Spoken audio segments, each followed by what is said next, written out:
Hello, everyone. Welcome back to Spar&Brawl. I hope you're having a decent day. As always, I'm joined by my co-host Sam, and we're back with another episode of the Progressive World. So, as per usual, I'm just going to give a quick rundown of today's show. And please like and subscribe. If you're a regular viewer who hasn't subscribed yet, please consider doing so. But with that out of the way, let's give a quick rundown, and timestamps are down below as per usual. So, the first story is kind of about education in general. So there's this hilarious video of Brian Stelter going to a classroom teaching about, critical thinking and news literacy and fake news and social media and all this. There's this book that they've decided not to teach anymore or not have it compulsory in US schools. We're going to discuss that. What's that book called, Sam? Mouse. Mouse. Okay. I mean, in a German, it's mouse. Yeah. We'll talk about that, and then some other few points in this whole story about education, including the theme of the episode is our children learning? Is our children? Yes. Is they? Yeah. So that's going to be a first story. Then the second one, we're going to talk about The Hill a lot, Rising specifically, because they've had a few interesting developments. So Briahna has joined them. That was really cool. But at the same time, Batia Ungar Sargon has joined them. That's a bit less cool. Who you're talking. That's not as cool. And they also had JR from TYT on as a guest. Yeah. I couldn't believe it. Formerly of TYT, I think. Formerly of TYT, you think so? I don't know. It seemed like a news show. I don't Sorry, know. go ahead. I don't know. Interrupting the rundown. Yeah, we can check if that's the case by the time we get to that we'll story. Do a live check. Yeah. But then there's a couple of other things that fall under there as well. Then we're going to talk about the big Jordan Peterson and Joe Rogan interview. So, I mean, this was a lot of fun. I must say, I'm glad that I've been into Jordan Peterson now for the past month or two. And yeah, it was entertaining. Quite a bit of bullshit said. We're going to, go over some of them. One or two of them, I'll kind of going to try to debunk a little bit. Maybe some come to his defense a little bit, and then just talk about some overall hilarious stuff that happened during this 4 hours show, including where Joe falls in all this. Because Sam and I, we think Joe was quite, he was. I think he was onto him. Yeah, he was onto him to a certain extent. It seemed like it. It wasn't the Joe Rogan who just admires you and everything that you say. He's like, yes, 2 thumbs up. It really wasn't the case. And at points he gets frustrated. He tells them to finish your statement. He says, you were rambling until now. And of course he fact checks him once or twice, the first one being very early on. So we'll discuss all of that really fun stuff. And then we're going to move on to progressive geopolitics. Do you want to tease anything out here, Sam? Yeah, it's been a very, very crazy week, geopolitically speaking. It's been kind of fun because, fun as in, if you're not involved in any of them conflicts, obviously. But yeah, it's been a pretty crazy one everywhere. So it's going to be interesting because pretty much everywhere it has been crazy. Okay. Good stuff. And then in a quick hitters, we don't have much. Julian Assange will be able to appeal to the UK Supreme Court. So we'll just read the top of the headline there for you. Sam has found another funny monkey story. You seem to be into monkeys quite a lot. I'm getting some Jordan Peterson vibes. It's not the funniest story. This is not... Oh, I don't find it funny either. I thought you had found it funny. No, I mean, it will be presented in a funny way. I mean, you don't have, but it will be presented in a funny way. But it's not a funniest story. It's actually it's a story of someone, in my view, who we should all aspire to become one day. The monkey. The monkey is like my hero now. He's my new Batman. So okay. So we'll discuss that. A lot of animals might come up during this episode. Thanks to Jordan Peterson. It will be a very animal heavy. Yeah. And then I think. Go ahead. Sorry. No, I was just gonna say, and then we're gonna do our pick of the week, the best and worst. Yeah, sure. No, I just wanted to add that we have really good, funny articles as well.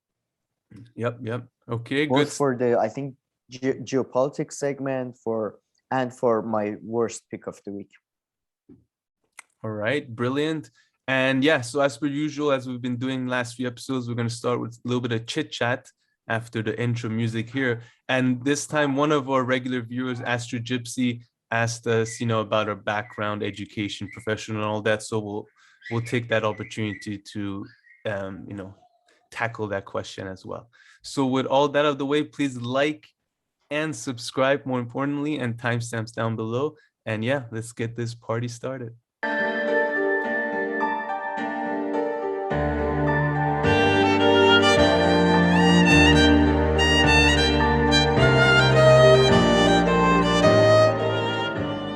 So what is your educational background?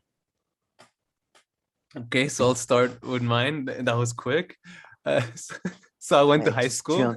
After I finished high school, and Did you do primary? Then when I went first to uni, bachelor at the York University in Toronto, and I was really not an academic person whatsoever. I really wasn't into politics whatsoever. So the only thing I could I understood what the topic even was referring to was econ. So I signed up to do econ. Let's say I just couldn't get past the calculus course to save my life. Oh, so then I happened to switch this other program called Business and Society, which was actually just a program, it had the word business in it, but I guess it looked at the role of business in society from a critical point of view. And it was very much like a social science degree, which had a mixture of all the different social sciences in it. And so I studied that. And during that time, I also got really into politics and everything. So I followed that with a master's in political science at the University of Montreal. Then I was working for a few years and interning at first, then working mainly at the UN, where I did some work in communication. And now for the past year and a half or so, I've been doing a second master's. I had to do it for kind of permit reasons and everything, and it was a good opportunity in sociology. And at the same time, I'm working at the department as a teacher assistant, but I don't get to do much teaching at all. Just do other assistant just work. assisting. So that's a quick overview, I think, of my educational background. How about yourself, Sam? Well, I think would be relevant to also, sorry, I think you would be also relevant to mention that you've been into politics from way before university and all that. So I skipped right to the university part because before that I really didn't have an educational background. So but maybe you can give a slightly longer story. Definitely not longer, but yeah, I would say you were very much into sports, I think, before you became very much into politics. Yeah, but no, I mean in my case, I think we've discussed this once before, but yeah, in my case, I've been into politics since I remember. I don't know, I think it's a family thing, probably. I mean, yeah, everybody was discussing politics all around me, so I've been into that. I don't know, where should I start? Okay. You're really into history as well, right? When you were like a kid, you were into history of Iran and all this. Oh yeah, I mean, to be fair, I've always been into history of politics and war, and it's ridiculous, but yeah. So yeah, I used to read encyclopedia. It was one of my favorite books was encyclopedia.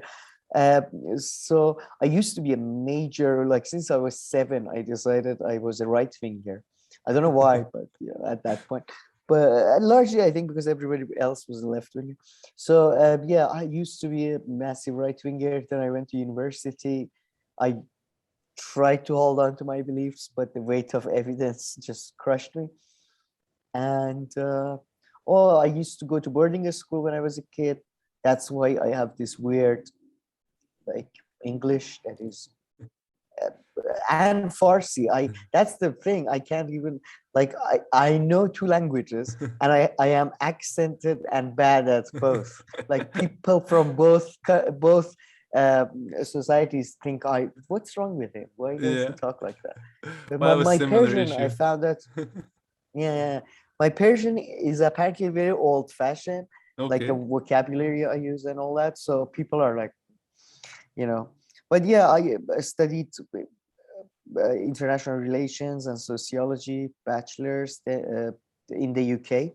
And even before that, like basically that's why I love the British system, because I could study what I wanted since I was 15, because I was terrible at math and calculus and just science in general. Yeah.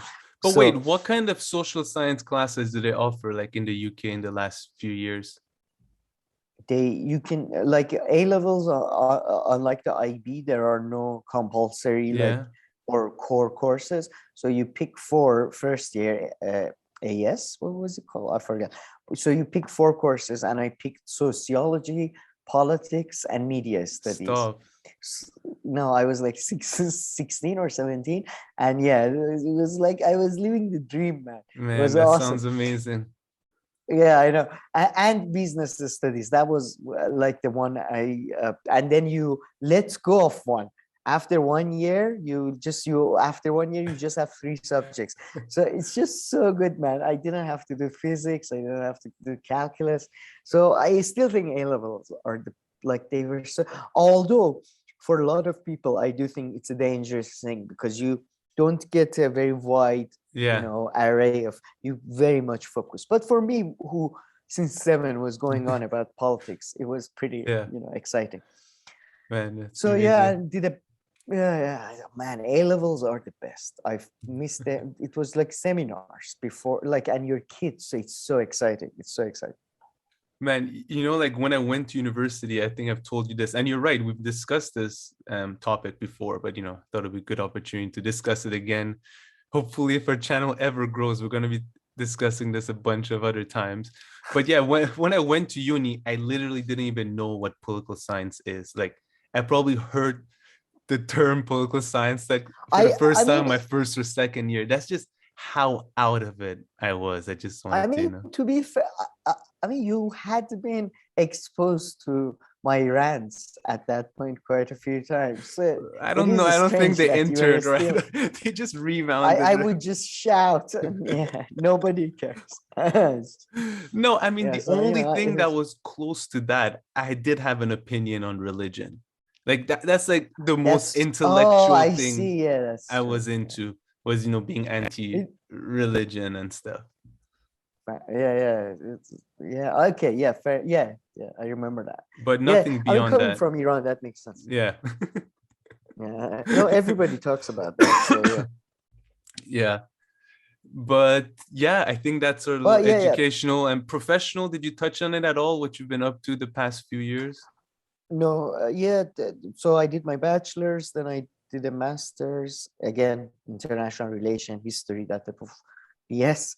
And yeah, I teach English, and I was working in a management consultancy for a few years. Now I'm trying to do other things, hopefully. But yeah, I still do teach privately. If anybody's interested, I'm looking for a student. So it's like a side hustle of marketing there. But yeah, no, we'll see. Oh, I Okay. hope to do a PhD at some. Yeah, great. Okay, yeah, same here, same here. And okay, just to wrap up this chit chat part, yesterday I suddenly started like binging the latest season of It's Always Sunny in Philadelphia, and I've reached like the So good, last man. part of episode 8. I think there's still more that are gonna come out, or is it I over? think 9 episodes. Yeah. No, I forget your So I've count. seen like What? half So of you the haven't eighth one. finished? No, Oh I man, suddenly got tired. I was like 5 episodes in. I suddenly got tired and wasn't as interesting, so I just told myself, pause it, and come back to yeah, it fair enough, tomorrow. fair enough. No, they're ridiculous. Like a few of like, Okay. I think yesterday is like the only time, and I was like watching it, and like my wife was right there. I was watching my headphones, and like I never laugh out loud and stuff, but some of Yeah, the I stuff, I know. mean, I didn't write any of them down, but one or two of them, the things that they said to each other were just out of this world. I wish I had just They're written so one or good. two of them down. They were just insane. Did you get to the part where in the lockdown, Danny DeVito has this underground business? Did you Yeah, see that? yeah. He he With the hair product. yeah, with the Oh hair. yeah, Yeah. that's Oh in my episode God, two. So I saw that that's actually episode before two. the Yeah. Christmas break. So starting yesterday, I All right. watched from episode 3 onwards. So when they go to Ireland and Mac is Ah, like convinced that he's exploring his identity. and, you're Dutch. and then he's like, this is so funny. And then he's like, okay, well, since my main identity is that I'm gay, I'm just gonna go have sex with a bunch of guys. And then it's like, you don't have to tell us that. You don't have to have sex with people just because you're gay. You want to have sex with people, go have sex with people. Why do you have to tell us about your identity every time? Oh, I think you've seen the episode. They go to the zoo then, right? They go to the zoo. They're in a queue. Oh, Or see, is that's that? the problem with binging, that Well, no, but they're all like I thought kind the of mixed Irish into each stuff other. was after that. The Irish stuff is like 4 or 5 episodes long. 3, I think, or something. Yeah, but I thought that was at the end. I forget. But yeah, I don't know if you saw the one that they go to the zoo. That one is No, pretty good too, with the gorilla and all. It's no. I mean, yeah, as you say, like it's so. That's why I love watching comedies in cinema, because they're far funnier because people laugh out loud and stuff. But yeah, It's Always Sunny is the only thing that has that ability. Still, I'm watching it alone, and it's just laugh out loud. It Man, is laugh out loud. I wish I would have written So this good. one joke that I should have written down. It was just too funny. I couldn't. Something like Charlie said to Mac. Anyway, Oh my God. anything you want to mention about this week? No, it was I'm trying to think. Did I even watch? Did I watch anything? Any movies? Besides Jordan Peterson, I mean, that must have, the podcast itself was 4 4 hours, hours. and I listened to a bunch of parts like a few times. So I must have spent like 6 hours listening to him. Oh, I watched Peacemaker. You remember the movie I forced you to watch, The Suicide Squad? Yeah. The bad guy in that Peacemaker has a spin-off TV show. Okay. One of the bad guys. He's not a bad guy. He's like a anti-hero, Yeah. blah blah blah. But yeah, it's good. It's really good so far. I mean, it's a bit. I do feel all of the streaming shows, there is too much fat. Like the runtime is too long, and there is too much riffing that sometimes doesn't work. The jokes go for so long, and it's not funny anymore. Interesting. Yeah, but it's really good overall. It's pretty good TV show, really interesting, and it's going interesting places. So we'll see. So I watched that. Yeah, I forgot about that. And something huge also happened yesterday. Did you catch that? No. On Thursday, the 27th, Iran Iran qualified to the World Cup. Oh, all right. Well, yeah. Oh my God. Last night, man, there was all these noise in this street. Stop, and you didn't know. What the hell is going on? Yeah, I swear to God. So that's why because whenever Iran gets qualified for the World Cup, people were like, honking their horns. Yeah, I forgot. Yeah, all right, that makes sense. I was like, what the fuck is going on? Like, why is there so much noise? That makes sense. They beat Iraq 1-0, so they went to their 3rd World Cup in a row. Congratulations. I never know what to say because I find it so weird that people are, yeah, man, we went to the World Cup and stuff, and I'm like, did you? It feels like let me tell you something. Let me tell you something. I never understand like nationalism and caring more about the people from your own country than another country. I swear I don't. The only thing that somehow, for some reason, although I don't know most of the players on the Iranian team because I don't watch them where they play for their clubs, so I don't have an emotional attachment to the players or anything, but I do care if Iran goes to the World Cup, and I get like a great sense of enjoyment from watching them. And this is one thing that I haven't been able to figure out what's the cause, because if Iran goes and does well in a wrestling competition, I don't care. What you mean you Swimming, don't? All right. volleyball, I wouldn't care. But the football one, for some reason, I care. So I don't know, maybe because before I used to watch them more. But anyway, I can't Yeah, it's a. figure out the I mean, reason. yeah, yeah. I never care. I mean, yeah. I mean, I'm not nationalist. I never been a nationalist, but I think I'm more. I don't know. I think I'm more respective or whatever, respectful of the thing than you are. Not respectful, more. I believe in it a bit more as Yeah. not nationalism. Again, as always, I thought Iran was not even a nation, but yeah, I generally have very strange and to be honest, quite strong, for no reason whatsoever. I have some strong views on sports, professional sports. I Yeah. largely think professional sports is a bad thing. So that's why I never really cared for football. Or I mean, I like playing football, but I never understood watching other people.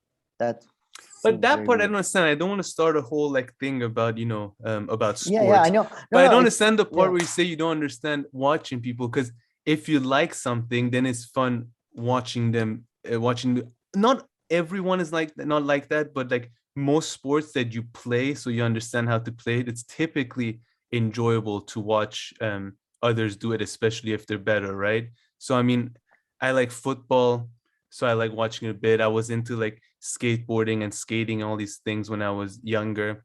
I like watching those kind of videos. So I mean, I understand why people like watching them. And I mean, you like certain sports, right? Do you not like watching them at all? No, I don't. I really don't like And I know some people like that. watching. They're professional athletes who I don't watch their own sport and stuff. But that part I don't no, find confusing, like liking like I watching like it. rugby.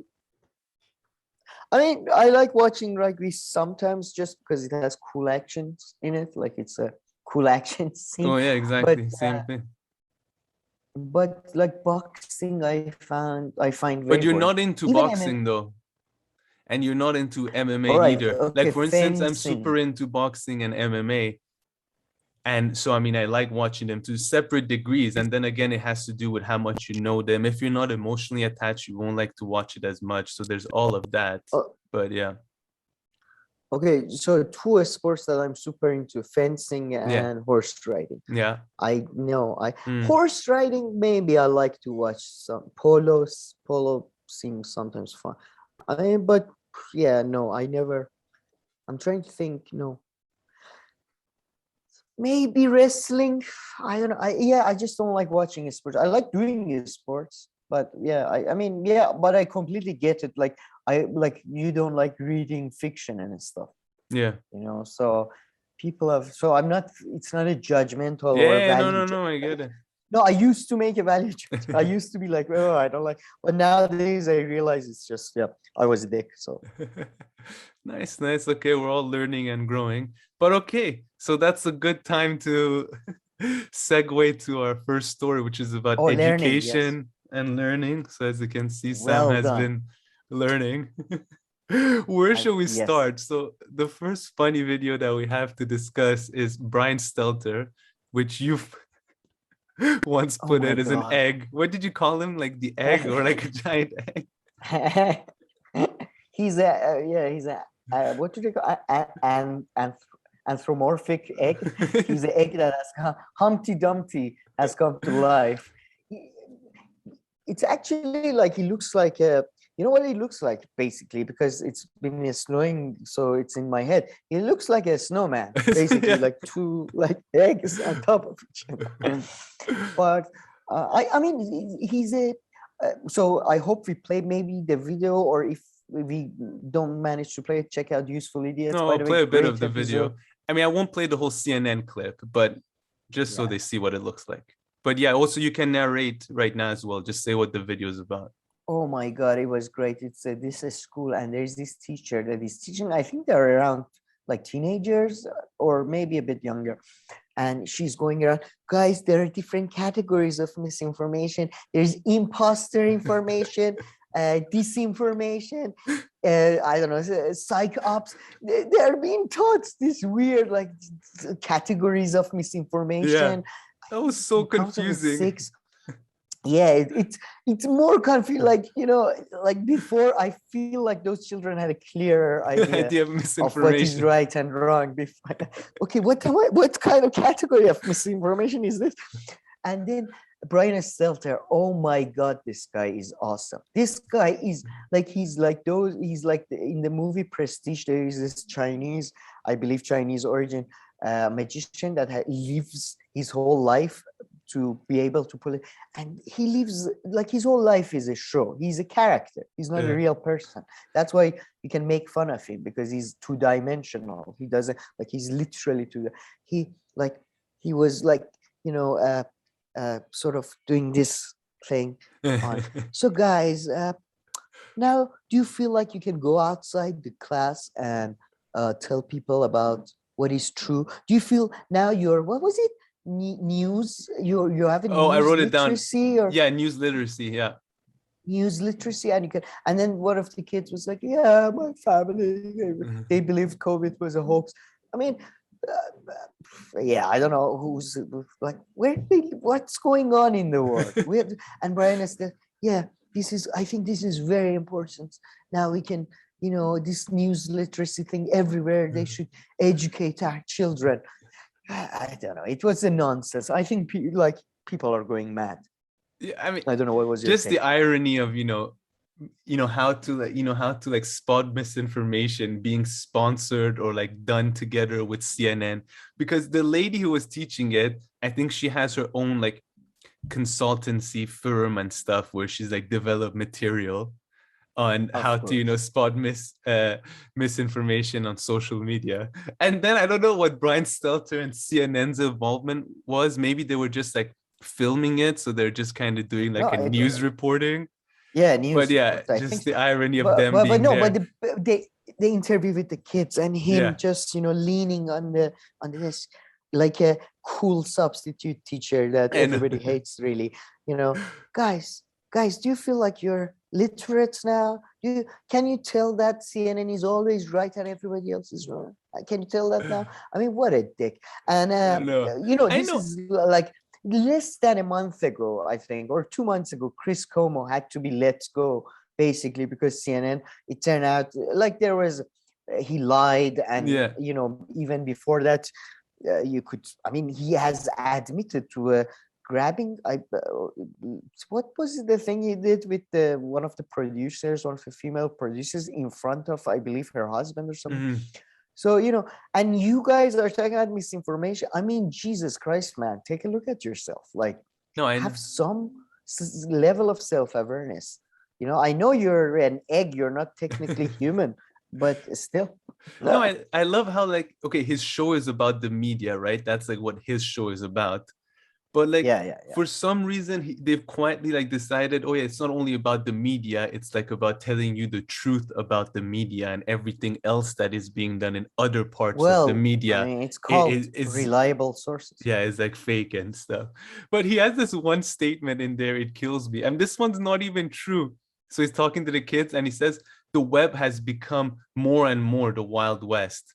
And like, that's like that's like the opposite. If anything, there's, now more censorship or regulation and everything of what is said on the internet. So it's not even true. Yeah.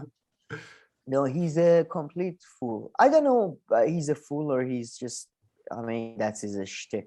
I have more respect if it's just a hustle. Yeah. But but that's the sad part, because teaching kids how to think critically, right? Just like having a class on critical thinking, like everything that you hear on TV isn't necessarily true. Everything that you hear from your parents and their friends and uncles and aunts is not necessarily true. But of course not. They have this agenda. And based on the clip that I saw there, maybe this lady's program covers everything and goes beyond that. But no, they just focus on social media, which is just one aspect of life where both quote unquote misinformation is found, quote unquote factual information is found, and everything that really falls in between, which is how the real world kind of works, right? There's that whole like middle ground of information, which is true and both not true at the same time. But yeah, they don't address it. So that's another sad aspect about it too, I You, don't, to be honest, that's like, I don't expect them to do that. I mean, I don't understand the people, like, since, as you said, uncles, aunts, and stuff. I just remembered that, like, my uncle used to tell me he was a housemate of Arnold Schwarzenegger when he was in LA, and I was like, ah, really? And then, like, I don't understand which universe these kids or Brian Stelter lives in. Have you never had a family member or people lie, or you call somebody, clearly they're asleep, and you say, were you sleeping? And they're like, no, I was working. Or yeah. it's just, yeah, I don't get it. These children and the kid, I don't Yeah. understand. There's this little girl, she says that Oh, I was talking about a boy, but yeah, go ahead. what did she No, say? I don't. uh, Oh yeah, she just says don't. that yeah, go No, ahead, sorry. sorry. I just wanted to finish this. Don't trust your teachers, your parents. Don't trust anyone. Like, since age 7, I knew. I don't know. Again, like, maybe it was just my family, but I was never expecting to, like, hear the truth from Mm. newspapers, media, or my school teachers. To be honest, I don't know. Did you used to go to a school thinking what they say is true? Yeah, I just never thought about it. Exactly. Most people don't even think Yeah. about it. And the people who do are, I was the annoying kid in the class that was always teacher, but this is, I think, wrong from this. So, whatever. But there's this one girl in there, for instance, she says that, people might see something wrong on social media, and then they come to school and then they tell others and they spread, this false information. I'm like, that is literally what school is, right? All I remember is kids coming, hearing like bullshit from their parents or uncles, Yeah. which were either a joke and didn't understand, or they weren't a joke. Parents don't know everything, far from that, and they would spread it among everybody else, and they would say it like, that's just the disingenuous part of this conversation that really bothers me, though. Like, as if before social media there were none of these issues, and now social media has arrived and everybody just spreading Uh, lies, as opposed to before, when kids would only spread things that they Are read you in the telling me? encyclopedia. Are you telling me the claims made by my high school friends that they had sex with like Yeah. 50 different people, cheerleaders, Yeah. that wasn't true? Are you No, telling me? no, sorry to say that This is wasn't the very case. disappointing. I was I was thinking those were very reliable sources, but now I know. Now I know better. Now I know better. Yeah. I mean, I love how it's just the worst thing about it is his condescension and patronizingness. I mean, again, I don't expect condescension and patronizingness from a anthropomorphic egg. So you should shut the fuck up. Okay, but yeah, that was one hell of a segment that you have to see. So we saw it on Useful Idiots. So you can go there if you want to get the kind of full audio with it and everything, and Yeah, hear Aaron and Kate's. don't don't ever watch an actual CNN video. Don't give them the views. Yeah. But okay, Sam, let's move on to the second part of this kind of education story. Why don't you tell us about Mouse, what that book Yeah, is about, well, and Mouse what's is happening that's there? so it seems to be a school that they have removed it from the curriculum, and then people were upset that it's a censorship issue and all that. Neil Gaiman, who's a famous comic book writer, he wrote The Sandman and all that. Uh, he did a tweet and all that. Mouse, first of all, I must say, I was somewhat surprised that it is on the curriculum. It's really dark. Oh yeah, so You but know, in the curriculum it's of eighth graders, so people who are 13, 14. Yeah, no, I just wanted to, yeah. yeah. Like there's yeah. I mean, it's a allegory of um, it's allegory of the life of Jewish people during the World Mm-hmm. War II, and a father and his son, and it's a really interesting one because it's not just a morality play. It's very inter. You get into characters and all that, but I was surprised that it was on curriculum because Yeah. it is dark. It's like very dark. Uh, so yeah, but they removed it. It's a good book, although I have a huge problem with all, like, I didn't used to, but any sort of a animal allegory, in my view, can be very problematic. I don't know if you watched that cartoon Zootopia ever. Yeah, I know what you're talking about. The rabbit and the fox. It's not that old, right? It's like Yeah, 2 years, 3 years yeah. ago. Yeah. I haven't seen it, but I know what you're talking about. So that was, it was really good. That cartoon, it was trying to address racism and police brutality, which was quite interesting. But Wisecrack, another YouTube channel, they have a great video on it, and I find animal allegories, to be honest, very problematic because, it's because race is a social construct. I think of the 17th century or 18th century. So I don't think. But when you do animals as allegory, then you're actually making race something real and biological, as in there's a biological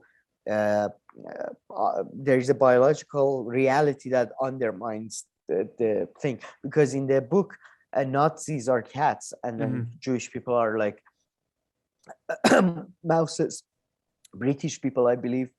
British people were, what were they? British people were, I forget, but each nation has each nation has an animal for its as a representation, and I find that type of thing quite problematic. So yeah, it was interesting, man. I don't know, what did you think? That's interesting. That's interesting. Did Jordan Peterson made you have that change because he talked about so many animals and stuff that you've decided they're not good for? No, I'm joking. That's an interesting point that you made there, though, because you're right. I mean, yeah. I mean, although it's possible to look beyond that, right? And you can be like, okay, we're putting animals here for demonstration reasons and all this, and hands are that's the tied. thing. But it's an interesting point that you're making. I never thought of it. We hopefully we come back to this, and in a way, like, I'm not saying that interpretation of Zootopia is correct at all. I think Zootopia is, yeah, as you say, you have to look beyond that. It's a more abstract and conceptual thing. We shouldn't try to read too much. That's why allegories you shouldn't read too much into animal allegories. But I find that's the thing. I find, like, I read Mouse when I was very young. One of the early comics I read, like 16, 17. But yeah, it's problematic because, yeah, it's as if there is something real about race, when you put that. And yeah, so I find nowadays I wasn't too upset about it being removed from the curriculum, to be honest. I don't think it was, like, yeah, I'm not too worried, like, and it's a very dark, like, torture scenes and all that. But I would say I have no problem with kids being exposed to sexual or violent scenes in a book. I was surprised because I find majority of society is conservative. But I don't know, just leaving aside the whole animal thingy, I don't know what's your take on that, because the person who was hosting this but yeah, Batia, Batul, Batul, Sargon of Akkad, Batul, what's that name? It's just too many. And she was very, I don't understand why are all the why are people I mean, I'm sorry, but religious people, as far as I'm concerned, can frankly shut the fuck up. Like, people whose schools have been extensively been tied with pretty much pedophile activity should not have that much say in schools. So I have no problem. Frankly, first of all, I don't think people should have that much control. People, I mean parents, shouldn't have that much control over curriculum. Secondly, I do think it's actually a good thing to expose children to violence and sex very early on. So I just want to tackle this question actually before coming back to, and then my main comment had to do about Batia and religion and all this. So we'll come back to that and listening to religious people and all that. But yeah, that's something I haven't thought of. I mean, at what age, to what extent, I mean, I'm just trying to think personally. The only, like, I've always been kind of scared of scary movies, even still am as a grown-up, so putting that aside. But when I was a kid, I used to really be scared of the Batman movie with Danny DeVito as Penguin. Yeah, So, and that's then, why yeah, Tim Burton got kicked off of the third one, because I see. the studio was like, man, like we can't sell toys. What are you doing? We can't make an action figure out of this penguin that They did you made out. actually, but yeah, I had a Catwoman. McDonald's sold. Yeah, Yeah. but yeah, I completely get that though. Sorry for the tangent. So that did scare me a bit. And then I remember I was like 6 or 7 and I couldn't watch it. And I had to wait until like I was 8 or 9. And then I decided, okay, now I can definitely watch it. And then like I made my way through it. And it's probably one of my favorite Batman movies. But yeah, so I don't know if at some ages, like, I don't know. I mean, maybe if kids seeing like an arm being cut off if they're 8 or 9, and that could traumatize them, or with sex and stuff. So I mean, I don't know at what age you should keep them maybe Uh, away from some sex or some violence and stuff. I haven't thought about it too much, but I'm sure there are some ages where some things could scare them. And anyway, kids you can be scared of something completely irrational or that's not even meant to be scary. So putting that aside a bit, but let's just say, like, really, like, take the example of someone's arm being cut off and kind of like, in a graphic way on TV. I mean, that could be disturbing, right? For kids at certain uh, age. I don't know what that age is, and it could differ from yeah, kid to kid. I am generally above 6 or 7. I think they can watch. I mean, except maybe, yeah, like a real live, like cutting of an arm, or maybe pornographic, really hardcore pornographic content.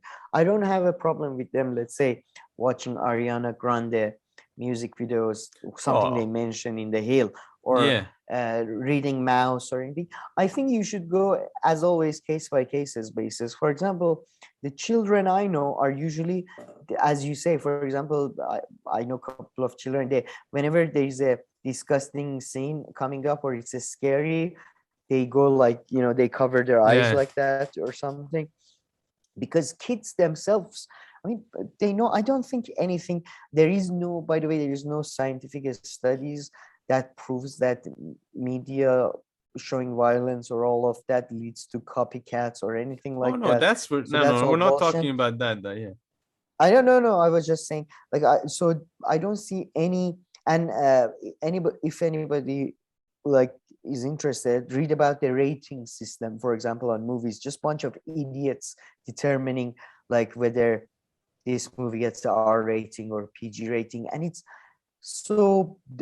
For example, they always, it's so annoying. They always make, if you show blood, then you're probably gonna get an R rating Mm-hmm. and R-rated rating, uh, and like, instead, so you have all these movies where people beat the shit out of each other, and then they get up and there's no sign of any problem, there's no bleeding, and I think that's actually far more dangerous. Telling children you can beat up each other, and Mm.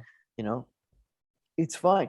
So yeah, I was very negative on that aspect. I really, and as a, like, we have to, I'm sorry, but we have to stand up to religious parents. Like, somebody needs to break this taboo that, like, no, you guys are, I'm sorry, but you guys have proven yourself, frankly, uh, inadequate as a parent. Mm. Like, seriously. So Well, I'm okay, sorry, now but this is interesting. This is, yeah, what I would like to talk about. I mean, I wouldn't go quite as far as you, and I wouldn't even put it that way, but I'm pretty sure, and maybe Batia Ungar Sargon didn't say this exactly in this way, but this is not what she meant. But let's say if this is what she meant, or somebody else. She's like, but religious people should be respected. Their point of view and concerns should also be respected, right? This is what I would say to that. I would say, sure, I would respect it, but just the same way as I would respect a non-religious person or a concern of a person that has nothing to do with religion. So I will not give you extra like respect or extra concern because no, but it has to do with your religion, right? I will just do you think treat if it in significant, that same way. I know, no, I think that's definitely fair enough, but if there is a significant number of people that want to change the school curriculum due to some religious belief. Do you think that's fair enough or not? More than like majority, more than 50%. Then it wouldn't become a question of the religion aspect, I think, wouldn't be important here. For me, it would be like, okay, should a group of this many people, however they've reached their conclusions, should they be able to influence what is being taught or not? So I don't know how much I would like, how much the idea of religion would even play a role. But then, what if it's like a minority who got there based on, really good scientific evidence or not, or so? Would I respect that or more? So, I mean, I don't know, maybe there's some flaws. But the reason I say this is because I don't like, people are like, oh, respect my religion, respect that. So like, if I have a friend or someone who's religious, I'll respect their religion. But in the same way that like, if I don't like their food or if I don't like what they're wearing, I won't like point it in their face and make fun of them. So I just like treat it on the same level field. I don't give it extra respect. And the only reason I respect like your religion, someone's religion, I don't make fun of you, and I might joke about this topic behind someone else, just because I wouldn't make fun of you based on other views that you would have and other things. So I don't put the religion part in a particular, that's the one that bothers me, is when like a religious person wants their religious point of views and stuff to like receive special respect just because it's religious. No, sorry, that I won't do. But if you want me to be respectful, just like I'm respectful with other topics, that I will try my best to be. But okay, fair enough. But I think that, yeah, you're completely right. But the implication of her argument was that we should, we should take into account their views of education. And I just like anyone else. As a person, I respect someone. If I go to someone's house, I wouldn't, as you say, for example, they put a dish that is not my favorite. I'm not going to be like, you know what I mean? It's just manners and all that. But her implication of her segment was, in my view, that we should take into account their views into curriculum. And I don't think anything can be further wrong. And you're right, I don't mean it just religious, like I'm very much anti-homeschooling of any kind, and you can have it with other groups that become cult-like or whatever. So yeah, I mean, that's the only way I see it. But yeah, it did seem like she had that implication of like, you can't just make fun of religious people's concerns. That's another thing. Yeah. I think I will be respectful one-to-one, but I do think making fun of them is definitely a good thing. I think they should be mocked to no end because it debases and demystifies their frankly. But in the right setting and idiotic, right place. Yeah, in a right setting. But there's not only religious people that you need to like make fun of, and it's not only them who have, who go around saying bullshit and spewing bullshit. No. That's why I don't even like. I mean, we get back to this, I think, in the Jordan Peterson segment. I don't like the term religious. It's like, it's an ideology, just like any other ideology. And when they take it too far, but I do think like mocking it is an important thing, because there has been more than 1,000 years of reveration towards religion and religious figures and all that. So, but yeah, exactly. If you're at a family gathering and there's an old uncle that is religious, I don't think that's the right setting to take him to a corner. You listen to me, great uncle, have you read Richard Dawkins, you piece of shit? That's not the right or even setting, or even start making a lot of jokes about, let's say, religion or anything like that, because that's not going to move the discussion anywhere. You're just like being an ass to this person, and you could do it on so many other things, right? I mean, people say insane stuff about so many things that have nothing to do with religion, and you can make fun of them and stuff like that too. I just treat it like other topics nowadays, more and more. So maybe if it starts getting annoying and stuff, hey, I'll start making fun of you. Okay, now you've taken it too far. Maybe you've made fun of something else or something. Then so I'm like, okay, now it's fair game. No, it is funny you say that. After, you're completely right. Like, I used to be hardcore, like, loved Bill Maher. I think we shared like some of like anti-religious blah blah blah. But then you talk to some other irreligious people, and you're like, yeah, isn't that superstitious and it's so bad? And they're like, yeah, it's terrible, terrible. Yeah, it's and then you're like, okay, so what do you think of souls and stuff? And they're like, oh yeah, I believe in souls, and I believe we can communicate with them through a VG board or OG board or whatever it's Yeah. called. And yeah, or I know so many irreligious people that go to people who, they are considered, I don't know, like magicians, witches, I don't know what the fuck, warlocks.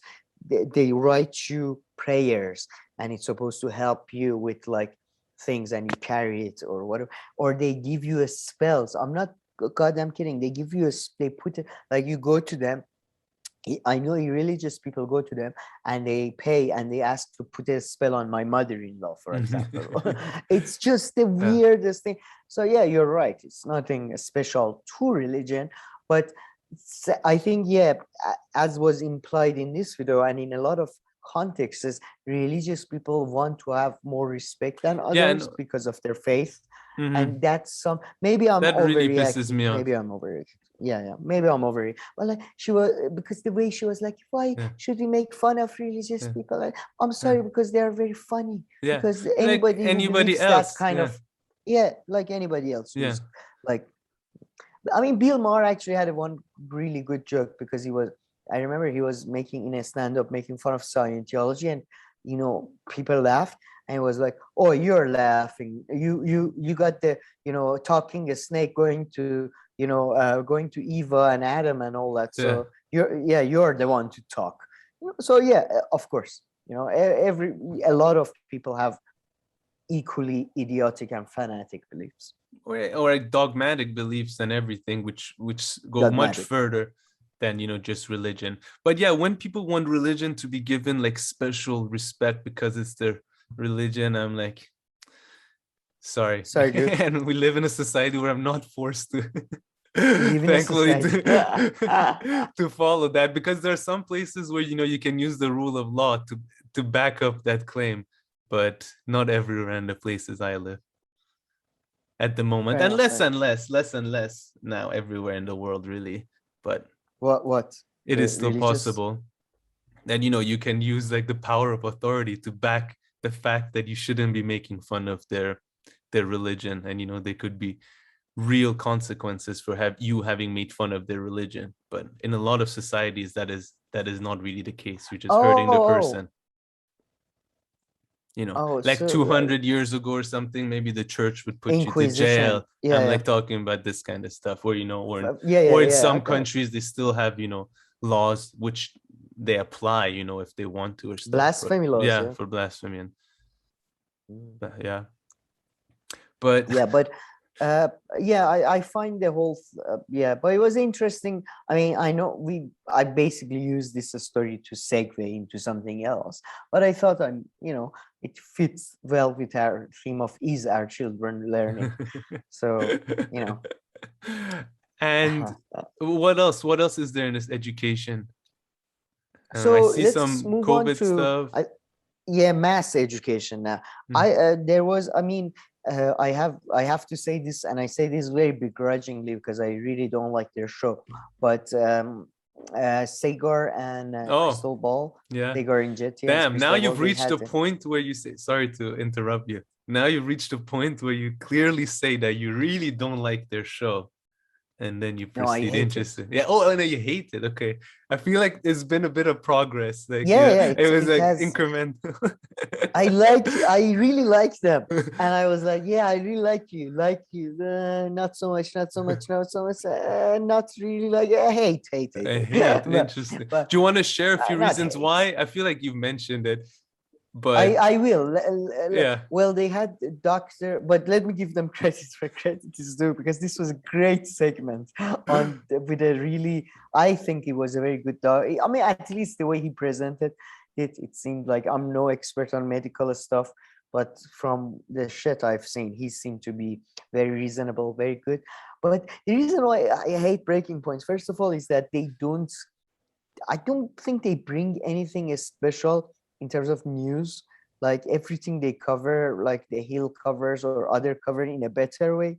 Sagar, in my view, is a complete reactionary and a fool, frankly, like complete fool. I mean, and then this whole thing of bringing right and left together, and if we cooperate, I love Glenn Greenwald, I love Matt Taibbi, but I just hate this whole thing of like, if we could bring the populist left and populist right together, we could have national socialism. Oh fuck. So that's what it is. Like, they pretend they are so much better than neoliberals. At least neoliberals don't have a preference based on the place of your birth. You guys are worse. Like, basically they're national socialists, and I mean that both in a positive and negative way. And they like, guys, help us fight against the mainstream media. If you are our only hope against mainstream. Oh, come, just please, like, get over yourself. Like, first of all, like, what? Oh, I'm sure the Jeff Bezoses of the world and Jeff Zuckers of the world are at night like, oh my God, Sagar and Jetty had a segment on our company. What should this fight? These independent medias, people are giving them $2 a month. What should I do? Get over yourself, you. Oh my God. So yeah, and at the end of the interview with the doctor, Sagar and Jetty, yeah, I think this is why these type of conversations are important, and we help to, Jesus crap, foster an environment of discussion. I mean, do it. Don't stop talking about it. Just do the thing. Just constantly wanting to get credit for, like, I mean, and by the way, these are people who benefited from, like, being on the Hill and being on the corporate algorithm, or a more, nicer algorithm. And it's just, oh, help us fight the you are mainstream media. You're not that much different from mainstream media. You're basically a slightly more to the center than like CNN, a slightly. Yeah. So you get like pissed off with some of like smaller stuff with them, but like generally with me as well, some of the stuff, you're right, we're fighting against the mainstream media. This segment was supposed to be me giving them credit, by the way. But we'll get to that. We'll get to that. But yeah, that part like pisses me off too. We're fighting like the mainstream media and all this. But what I found myself, yes, is because when they first launched it and their channel, I thought I'll be watching them a lot. But yeah, I haven't. I haven't at all. And I find nowadays the stories pretty much done on the Hill and Rising are a bit more interesting. And they're very similar because of their format, right? And what I'm saying. And yeah, I mean, Sagar from the beginning, I mean, of course, he was never my favorite on so many topics in so many ways. A lot of people you disagree with, but he seems like a child, like the way, like the way he treated Joe Rogan as if like this 5-year-old had seen Ronald McDonald, Oh, yeah, Joe, go ahead, Joe, tell me more. Or, it's just the way, and the arrogance, in my view, the arrogance to put, like, they used to do radars on the Hill. That really annoyed me. They do a similar thing. What's on your radar or what's on your mind this week, today, whatever. They put that behind the paywall, and like, or as part of it, they put that behind the paywall, and they are like, who the hell are you guys? Really, who the hell are you? You're basic, like, even if you say you're a journalist, which you're basically that, you're basically anchor people. I'm a nobody, by the way, just to clarify, I'm a nobody. But who the hell do you think you are?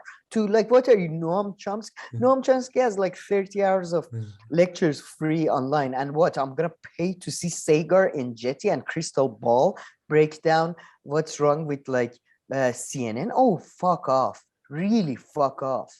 Yeah, I mean, they have to get paid in one way, but I get what you're saying, which is like, why put that part of your show mainly behind the paywall? But yeah, no, another show that is, by the way, behind the I give you 2 examples. Another show we make fun of a lot, Crystal Kyle and friends and Yogi Bear and other friends and stuff. They don't. First of all, they at least they put the video version is behind the paywall.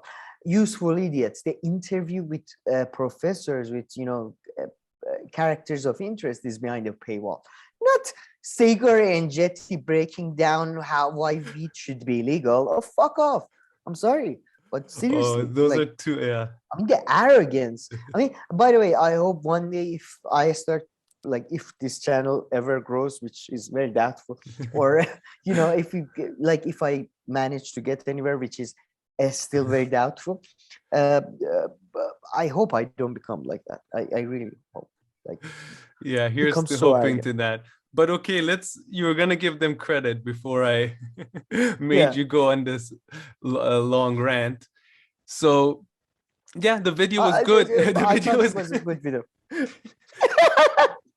no, but the doctor comes on. After 2 hours of ranting about why I But despise it.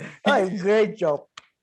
he wasn't only a doctor, he was he was a doctor, he says he's a practicing doctor, but also a scientist who works at a company, who has a company that specializes in like verifying data or like double checking data, like He's studies, something a like that, right? specialty.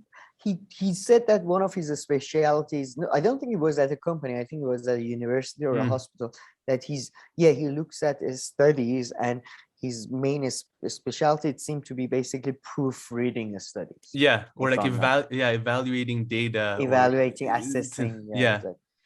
And what he was saying, that he's like, yeah, some of these people who are called like, anti-vaxxers and all these people, they've pointed out one or two things that are true about the adverse effects of the vaccine, and they are backed by data. And it is very important for us to have these conversations, and what the mainstream media is doing by completely blocking these conversations is not good. And it's probably going to lead to more skepticism and all that.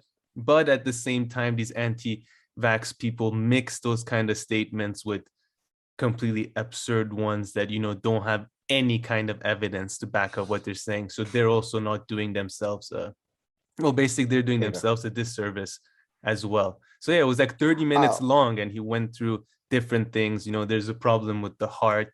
That was the main one. They discussed that for a good 10 minutes.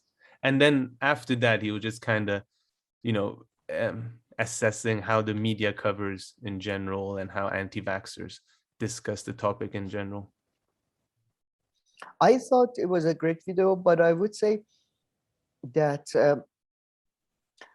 I mean, it's so surprising to me. COVID happened 2 years ago, and I don't understand. Like, we will get to the Barry Weiss thing as well. Like, people saying, "Oh, I have sacrificed so much.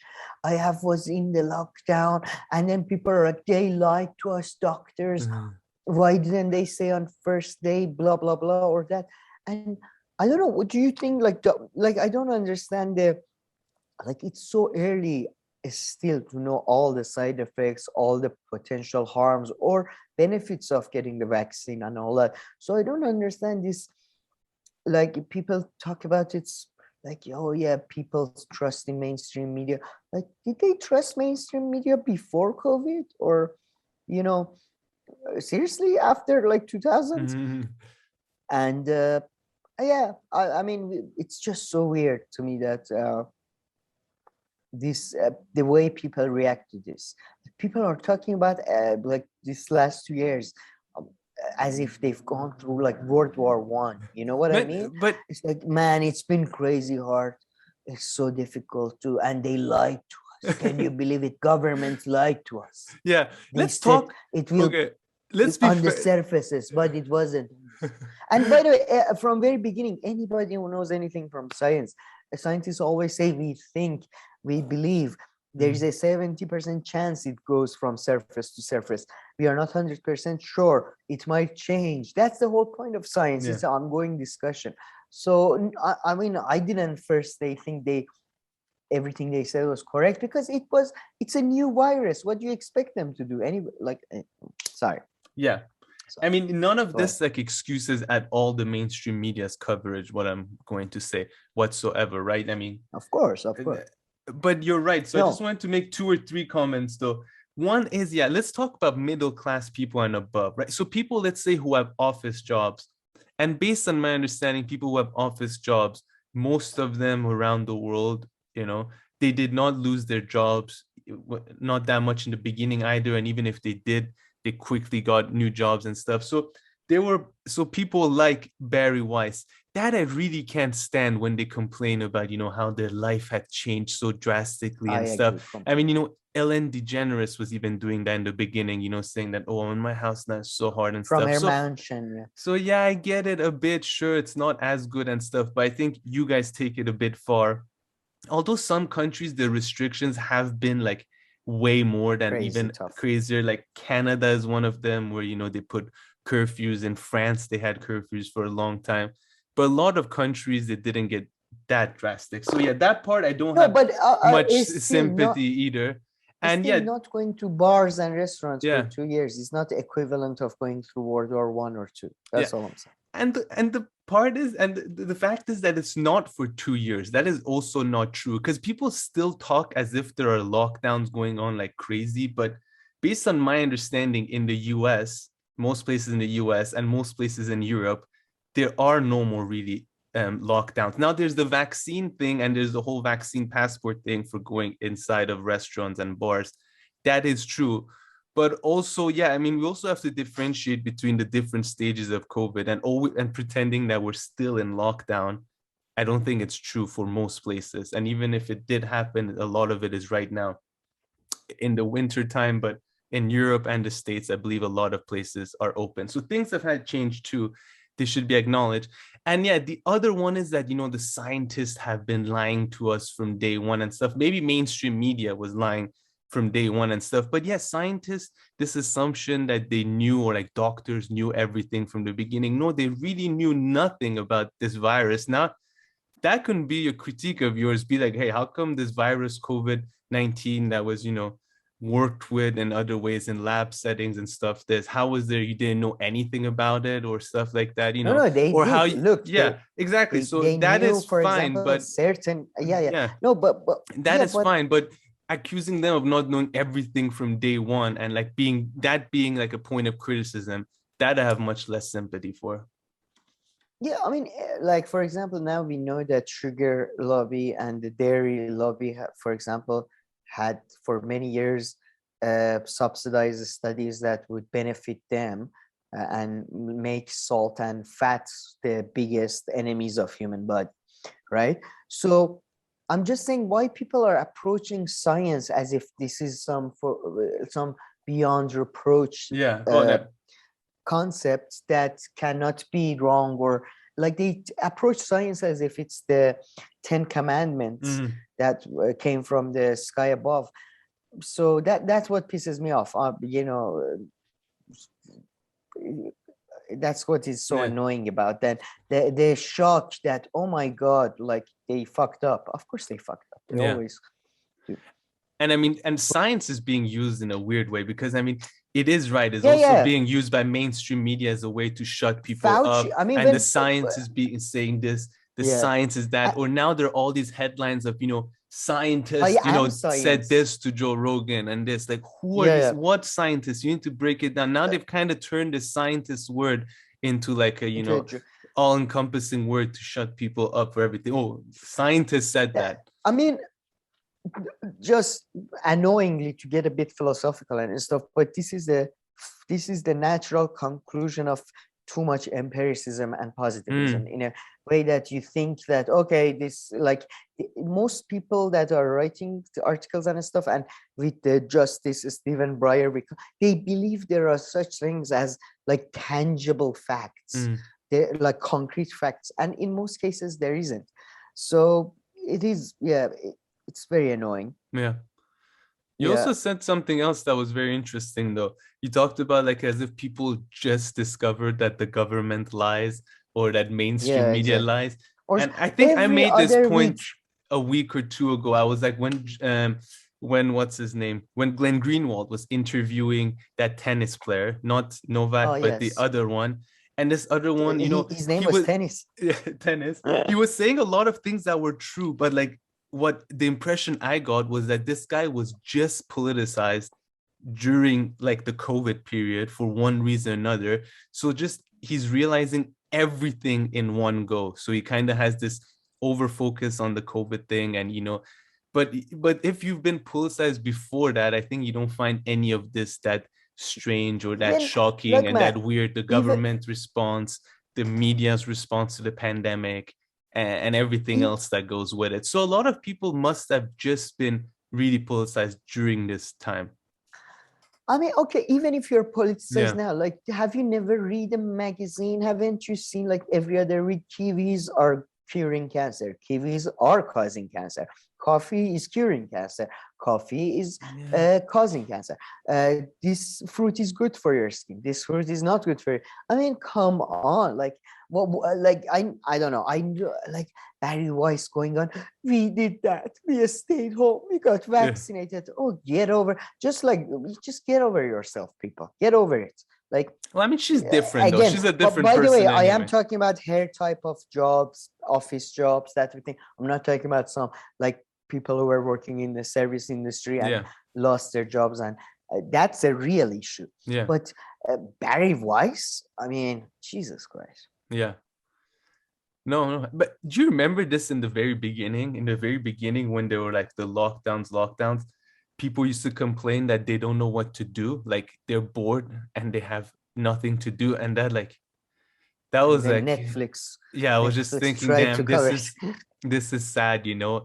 If you're literally given a month or so pretty much off, I mean, you know, okay, you have to do your work at home and stuff, but I you mean, can't look, think of anything to do. You have no passion, no interest except going to like well, a a lot bar of or passion and restaurant or out interest. with your Yeah, a lot friends. of passion and interest, yeah, may include a lot of, like, let's say a lot of people I knew were into a sports like football or gyms, like they couldn't go like that. Yeah. I mean, I, yeah, but yeah, I definitely agree with you, but I would say in a full lockdown situation, at least it's a bit more reasonable than 2 years of sort of basically, is it lockdown or Yeah. I don't know, we can go to shops. And although I must say, I'm in a bit of advantage, my life really didn't got affected at all. So, Yeah, no, I I mean, mean, we're yeah. I I'm used all... to socialize with two people. Now I socialize with just one, and it's not a Yeah, big difference. mine really didn't change that much either, but mainly has to do because of personality and like what I do and stuff. And also Switzerland, if you ask me, had some of the more reasonable, like Relaxed. yeah, like COVID measures, you know, compare, for Well, instance, the France had funny, the curfew, they didn't have the curfew, you know, they had masks indoor, not masks outdoor as well. And yeah. Iran didn't have a tough. It had a sort of a medium level lockdown, but because nobody really followed, Iran is very much like Britain in a sense that people do their own thing. Like, no, but it's not like France, you know what I mean? It's not a very statist country.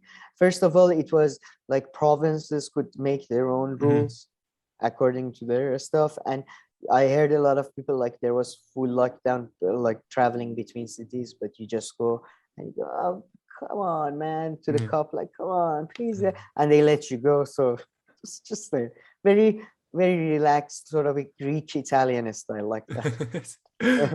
but Sam, since this segment is action education, though, would be damn not to mention, and since day one I was on this, which I was saying the school closures are the most important thing that I considered, like in this whole COVID thing That that was the needs biggest to mistake. be discussed. That now whether maybe at some point you really had to close them for a bit, and again, there's some exaggerations here, right?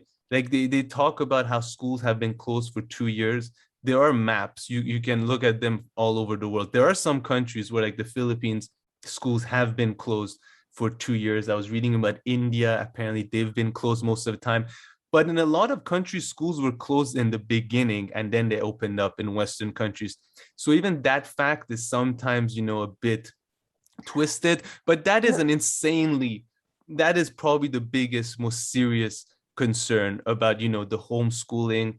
And, only some kids could get good homeschooling because No, it has to so much to do with your home situation and everything. So that's a very, very serious one that I just thought we should mention, given the name of the segment and everything. what pisses me off is that it's not so much about, let's say, okay, uh, we don't have, like, there is suddenly this virus, and this virus, if you're like, if it's a room of 15 meters, 15 square meters. Yeah.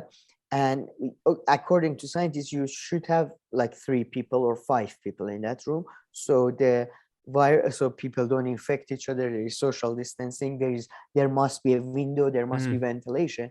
And okay, you say, okay, we locked down for 3 months. We locked down for 4 months.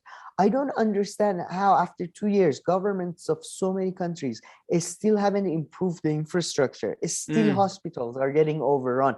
Still there is not enough. I'm sorry, but at this point, why there is not enough teachers and enough rooms for students for children to be allowed to study in a safe environment? The left, some people on the left, all they do, close down, lock down. I'm sorry, but you know how much negative effects it has on children? Well, not left, I have Democrats and centrists, I would say. No, even some people on the left, like Katie Halper, who I respect a lot and I love a lot, but she even goes on about this. Teachers they don't want to, they're worried. Teachers should request better classes. And they do, and we covered the French strikes, and some do. But it doesn't get half much coverage as the lockdown.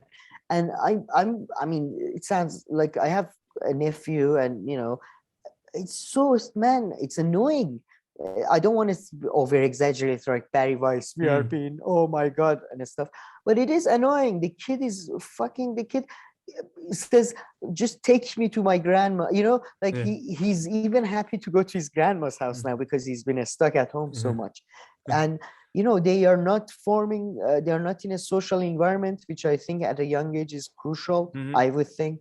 I'm not an expert on the matter, but it annoys me. The worst thing that annoys me is that at this point, even if the virus was as strong as originally and all that, there should have been infrastructure by now that every child goes to a school in a safe environment. And just fuck you, seriously. Sam, if they could have reacted to that problem and it's a very easy problem that a little bit of money could solve, right? And in every country, everywhere that money is available, it just depends what you use it on. But I mean, that's like the problem forever with everything, right? It's not like before education didn't need more money. Even before education, before COVID, education needed more money. But there are so many easy problems in this world that, of course, but why is a host of issues that we never address them? But I feel like most of the left and let's say center-left liberals always focus on lockdown instead of why aren't you, for example, all these empty buildings in London, take them over and turn some of them into a school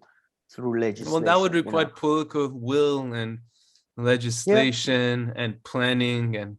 Okay, so talking about COVID and education and learning, let's talk about this group that I found out about, and they are so cool and so awesome. They are not at all a bunch of losers. So did you, I sent you the video. Yeah, no, I saw the video. Yeah, Channel 4 and Vice has covered them. COVID conspiracy theorists, alpha men assemble. So they even stole the name from Avengers. Alpha men assemble, hold combat training sessions in the UK. This is a quote from from a misinformation expert, so basically from a nobody, but it's interesting. If Alpha Men Assemble were a US-based group, those videos would have them shooting guns in a field without a shadow of a doubt. So this is a group, man. It was, please check out the Channel 4 video on it. It's bloody fantastic. There's these groups, they dress in like semi-military, sort of tactical gear. And then it was so funny. They had an interview with one of their leaders, and he had one of these hats that are on the side. I forget what they're called, like green beret type of hat. And he was in military uniform. He was a former military, I believe, commander or something. I was like, no, none of this. And he had a very Welsh, I don't know if it was Welsh. No, it wasn't Welsh, but it was very like rural England accent. And he was like, no, none of this is just, it's as a team, we are just doing team building. This is nothing to worry about, just team building. And then there was, and then they did a hidden camera. I don't know if they send a spy or somehow they got a hidden camera of him saying, guys, we are at war, and Roman legion. Roman legions, when they stand together, you see it. It's so, and then the training video is the best part, which is somebody like doing a kick Yeah, against what's that pads, called? Where pads. pad. Yeah, he's kicking the pad, and all. It's just the thing is too good. I mean, it just reminded me of Taliban videos where they would show like people hanging from the bars, and like they expected us to be like, oh my god, so scary. Yeah, that video is a What did joke. you think? First, It two was points. lovely. First, I think I saw that like they had to cancel their next training or like reschedule it because now that it's gotten some Rain. coverage and they're scared that this is gonna be filled with like undercover journalists like every time that they have a meeting. So After meeting our undercover. so like half the people there are like journalists. So I think they're not sure what to do. But also I think they called anti-vaxxers in like the article or video, if I'm not mistaken, like the video In the headline. Vice article, in the COVID conspiracy theories, it Okay, calls that's them yeah. in the Because I think it alpha. would be Yeah. unfair to call them anti-vaxxers. I mean, it'd be I unfair don't to know. Yeah, true. anti-vaxxers because these people were like they were like COVID deniers, right? Because towards the end of the video, like you said, it gets pretty dark, and they would go in the hospital and talk to like old people who were really sick and were having like were getting oxygen and all this, and they would talk them into leaving the hospital, right? And That because like was, I yeah, mean, that's the thing. The video started as a comedy, and in the yeah, end, it gets so dark with that old man. It was so dark. yeah. And man, that was fucked up. That was, I So mean, they we show come back like to two old, people, right? That they like kind of one of them died. yeah, and they convince them to leave the hospital, and they're pretty sick. Yeah. Yeah. All, clearly old people, anybody who's been around old people, at some point, it's very hard for them decision making and Mm. all that. And it felt very abusive. Yeah, yeah, no, for sure. Yeah, that was, yeah, I forgot about that part. Very dark ending to a very fun segment. No, but the training is funny. I But don't know what those kicks, why they were I don't know who. practicing those Yeah, kicks. exactly. When is that gonna come in handy? When? As the British government is like with the Kalashnikov is coming out. Exactly when you're gonna use that? Like I don't know, but man, although I made fun of Taliban training camps, they did end up winning the war. So Yeah. maybe Yeah, I was gonna I'm say, I think that was more useful. maybe Yeah. No, this was funny. But okay, it anything was else to mention here, or should we move on to our second story? let me just no, let's move on to the second story. Yeah, I'm done with this. So why did you label the second story kind of Broadchurch, or is the hill becoming the new Broadchurch? Oh What yeah, are you trying to Broadchurch. refer to there? So yeah, Bad Faith had a discussion with Jordan Chatton, who does like on-ground reporting. He's probably the only online personality who's actually a journalist, except Matt Taibbi. Like when I like Yeah. actually goes to places and And stuff. Glenn, Everybody else is I a guess. commentator basically, and Yeah, and Glenn and Matt Taibbi, maybe Aaron Armata. true. But so went to Syria. So yeah, he was talking about, and then I mean, this is gonna be our clickbaity segment. Bad Faith, Briahna Greyjoy talked about TYT used to be that sort of Broadchurch. Oh, I didn't but catch that. that. All Oh, did she talk about this on Bad Faith or on the Hill? Bad Faith Bad Faith. in the interview with Jordan, Mm-hmm. because Jordan Cherton used to work Yeah, for yeah, TYT, yeah, of course, but then yeah. there were no. So yeah, she said what happened there, and they discuss why TYT, what happened to TYT, why isn't as broad a church as it used to be. But then I put Broadchurch because same week Briahna Greyjoy went to the Hill, and that was I great. really liked the Hill. I really enjoy the Robbie Suave guy. I really enjoy Briahna. I really enjoy Ryan Grimm. I really don't enjoy Patul But she just Patel, joined this week as Sargon well. of Akkad. Yeah, she's soft. Yeah. But anyway, but I really love the Hill, and I think the Hill is sort of replacing I mean, not replacing, but it is as close of a Broadchurch we have right now in terms of like a media format, because you see Katie Halper, Matt Taibbi goes there. They used to have Cenk on, Jimmy Doran. I Yeah. don't know if they will ever again. But you know, or they I had think, JR on. yeah, Very broad church. Very, very broad. I don't think they would mind having anybody on because it's the producers who are picking the guests. So they don't care about these kind of beefs and stuff. I'm sure they would have Cenk on again or this kind Yeah, of. hopefully. You know, the Rising show, and then I want to talk about a few of these characters. But Rising, okay, especially after, okay, once Crystal and Sagar left for a week or two or stuff, it was really, really crap, right? So let's forget about that. But since after that, since Kim joined and Ryan Grimm, and Oh now yeah, they've she's very added good. Briahna and of course, and Robbie Suave, they have added him. So now it's become much better. And I feel like you see the value of there being like, I don't know, at least it seems like it from the outside, of there being like producers who have more control, because I'm guessing Crystal and Sagar have the most control on their show, but I don't think Ryan Grimm or Kim or Robbie Suave have the most. There are people higher up than them who I think have a lot of control over what they should talk about, what topic, and which guests to get and everything. And I think that is one of the reasons that the quality of their work, and maybe because they have more resources, Yeah, I think seems it's to be mostly higher because they and have better than organizational Bad support. Faith. Yeah. So maybe it's, yeah, maybe it's mainly that. But they're really good nowadays.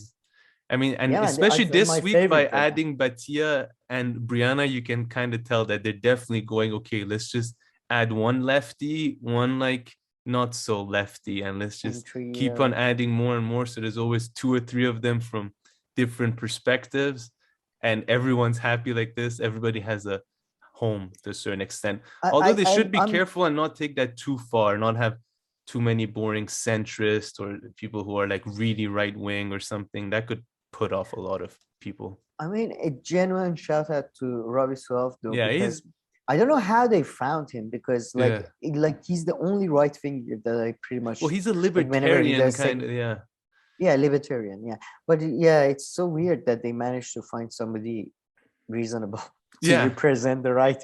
So that's nice. But yeah, they did it. I don't know if we are gonna. Uh, oh, sorry. So what is a? Oh, you remember the segment that we were gonna talk about?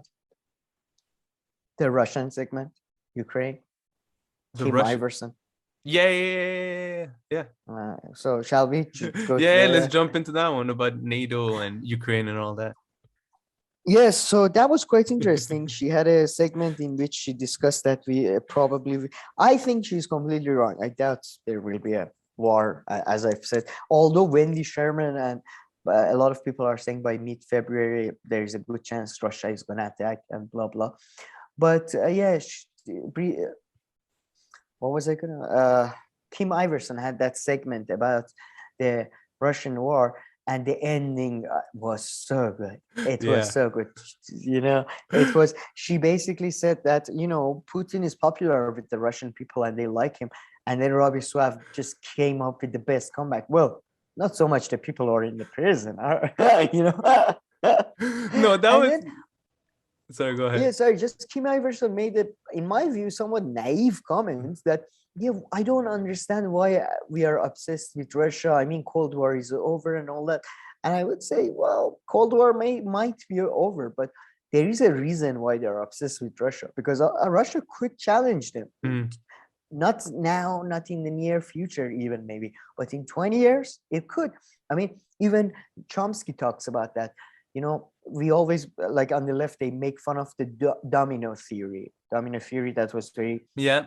popular during Cold War, which talked about that if one country falls to communism, it's like a domino and it could lead to everywhere. And I remember Noam Chomsky said, while it is usually an idiotic idea to think, for example, if Vietnam became communist, it would lead to communism in the US, there is a truth to it, because if you do allow it to works, then people see it works and they might want to emulate it.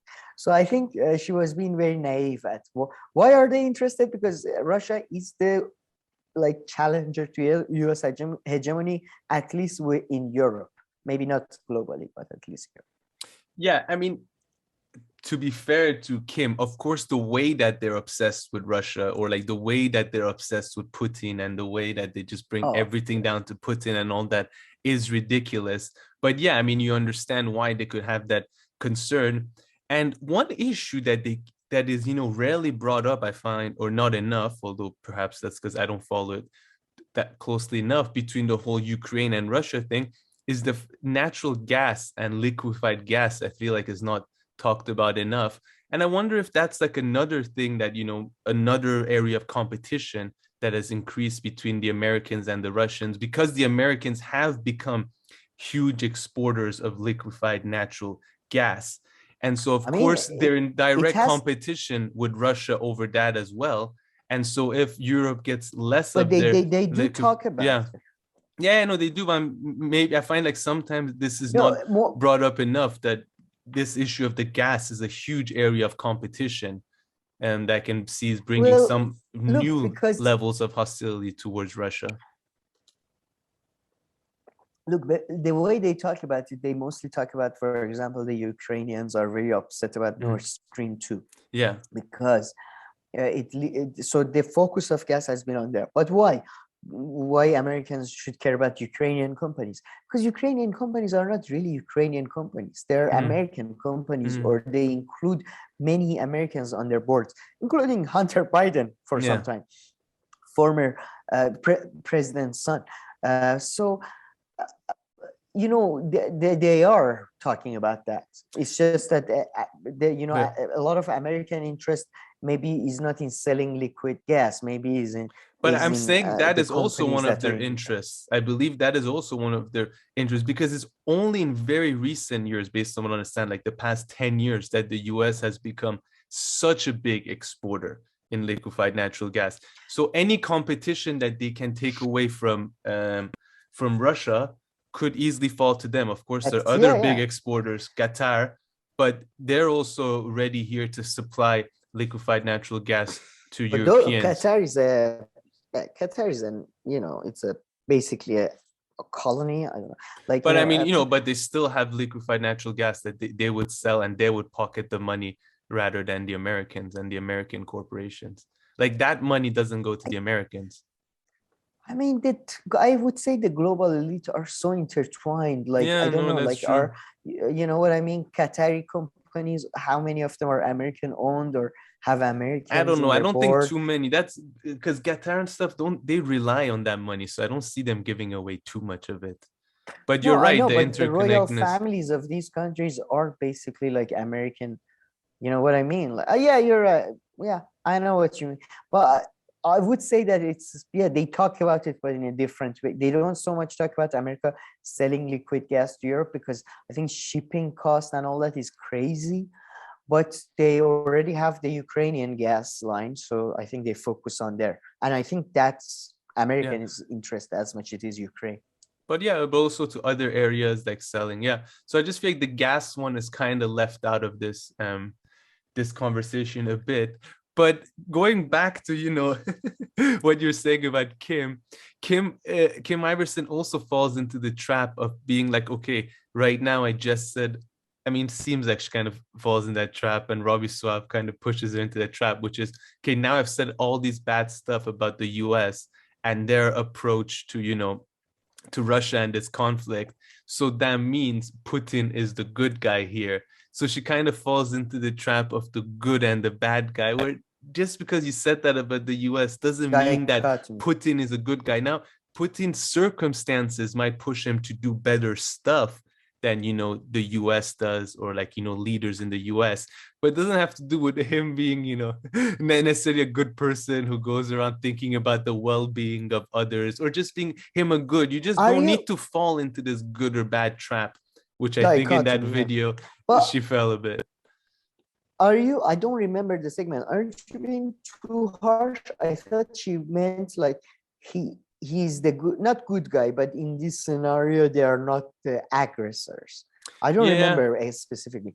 If she, yeah, but you're right. The maybe I general, read into it like, too much. yeah, a lot of. I mean, I find Ben Norton usually falls into that Oh trap yeah, a lot, but yeah, I need to, yeah, like this idea that, if, for example, the Bolivian guy, or, a lot of these guys, are like Putin, as you say, just because the circumstances forces you to do something nice doesn't mean you are nice. So, yeah. yeah.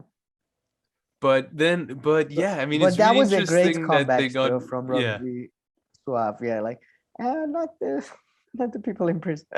No, he's great there, and because you can't really tell which side of the issue he's gonna fall.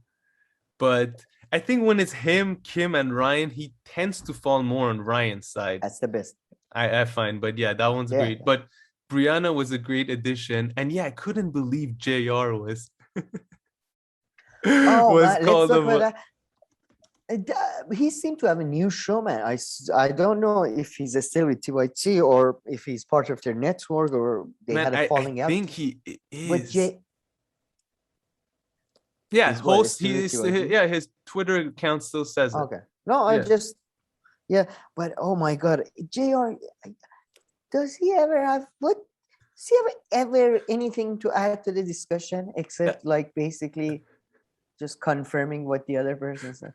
I mean, he seems like a nice guy and everything, but I never Yeah, yeah, understood. And he lovely must be popular because TYT took him. He was a behind the camera guy. He was a producer. And producer. Yeah. even during the time where they had all these people and they were quote unquote at the peak of their show, they were bringing in him. So it's not a new thing. So they didn't like, it's not after that Jimmy and others left that they brought him in. No, like even back then, they would always find Yeah, a yeah, spot for him. yeah. There were stories that they would bring him on. And he really seems like a nice, interesting person, nice person.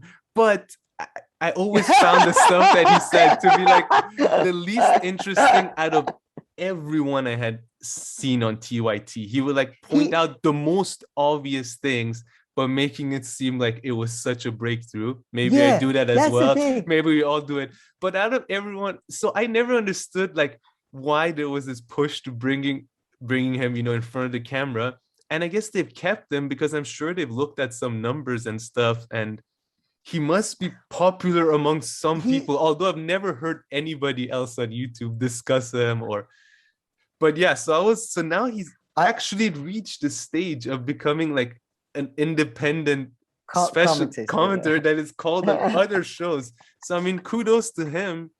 You must say, not that there's anything But wrong being a producer, but yeah, whatever. But no, I mean, I find his takes always so fascinating. He's like have you ever been at a party with people who say like they say stuff that are not deep, but they say it with as if they're deep, yeah. and then you wonder, did the sentence finish? Is that like like guys?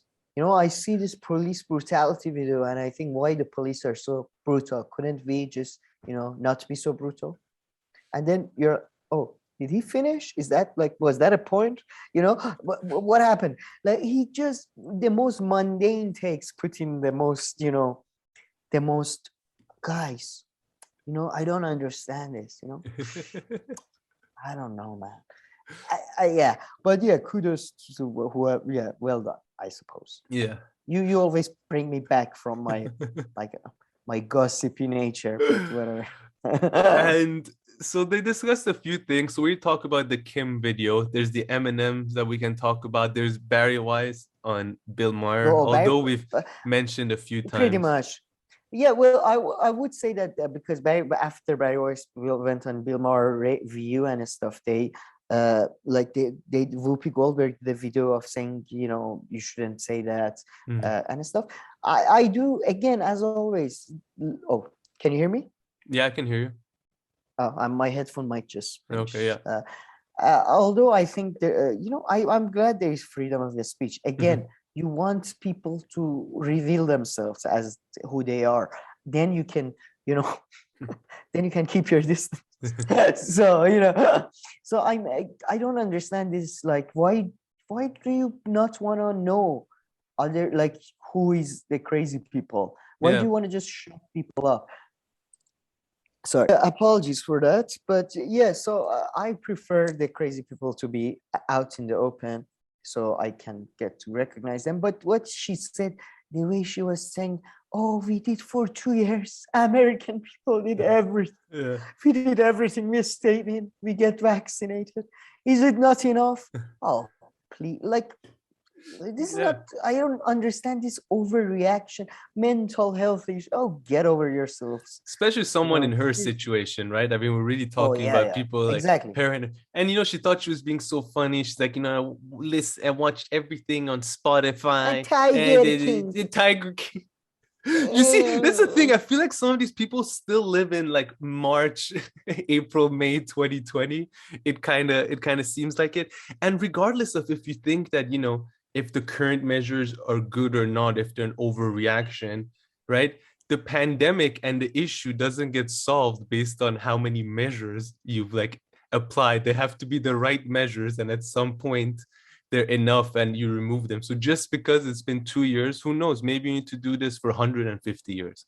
I'm not saying it's the case, but just the fact that it's been 2 years and you've done these things doesn't mean, it doesn't, you can't show up to an Action. exam. Let me give you a shitty analogy. You can't show up to an exam and be like, oh, I should get a good grade. I've been studying and everything and stuff. I've been studying so hard. So I should get, well, I don't care if you study for 5 years or 10 years. Maybe you didn't study the right thing, or maybe it wasn't enough. That's not the point. Does it solve the issue here or no? And I clearly it completely agree. doesn't. And I would add, yeah, I think that's why uh, just, I used to love Bill Maher when I was a kid. And it's just so annoying that why would Barry Weiss be there and not Briahna Joy Gray or Katie Halper, or, you know what I mean? Like, why? Like, this idiot, this complete reactionary of the worst kind.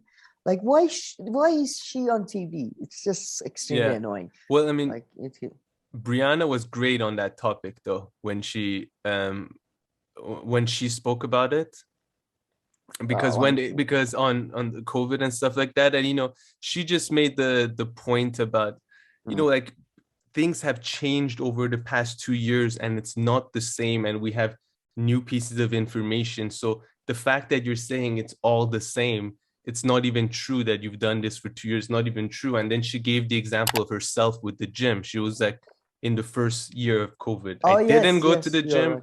and now I go to the gym. So even this narrative of like, nothing has changed and we've been doing this for 2 years, it's not even like factually true. Yes, and yeah, I mean, again, we are in a privileged position. Obviously, we are not Yeah. talking about people who were, nurses or whatever. So yeah, I just, she's just such a drama. It's all drama queen, Yeah. It's all being a drama queen. So children, oh, children, oh, And I yeah. agree. Again, I want the schools to open in a safe manner, but the way they go on about it is so Yeah. disingenuous, and I can't believe nobody sees through this. Yeah, I'm sure a lot of Not people nobody. see. Yeah, Yeah, a lot of yeah, people yeah. see I through her agree. bullshit. I mean, Not when everyone. Not yeah, everyone. when she came out with the university and stuff, it doesn't seem like too many people are I mean, buying that Pinker. shit. Yeah, even Pinker, sort of. But And it's funny, she was like, I thought that she was talking about education. So that would have made her point, like, if she talked about education and some kids not being able to go to school a lot, that would have made it much better. But what she said is that younger generations are going to think this was such a, what does she say, a moral crime. moral crime or something. So she wasn't Oh, even referring to school only, it seemed more that, that we've taken like these kind of decisions in response to COVID and, younger gen. Just I mean, absolute bullshit. we get to later to this on Jordan Peterson, but I think a lot of these people are based, they have bits just like comedians have bits Mm-hmm. that they have, but they're not funny because they're not funny. So, but you can so tell that this is a rehearsed bit, Mm-hmm. just like when you see two different stand-up specials from the same guy, and you see he's doing the same bits in both places. So yeah, I like, clearly in my view the moral crime thing, he was rehearsed and all that. So Yeah. yeah, very disappointed. But talking about idiots right Yeah. wingers, I think it's time to move on. Should we move to... on, Jordan Peterson? The only thing to mention No, before Carlson.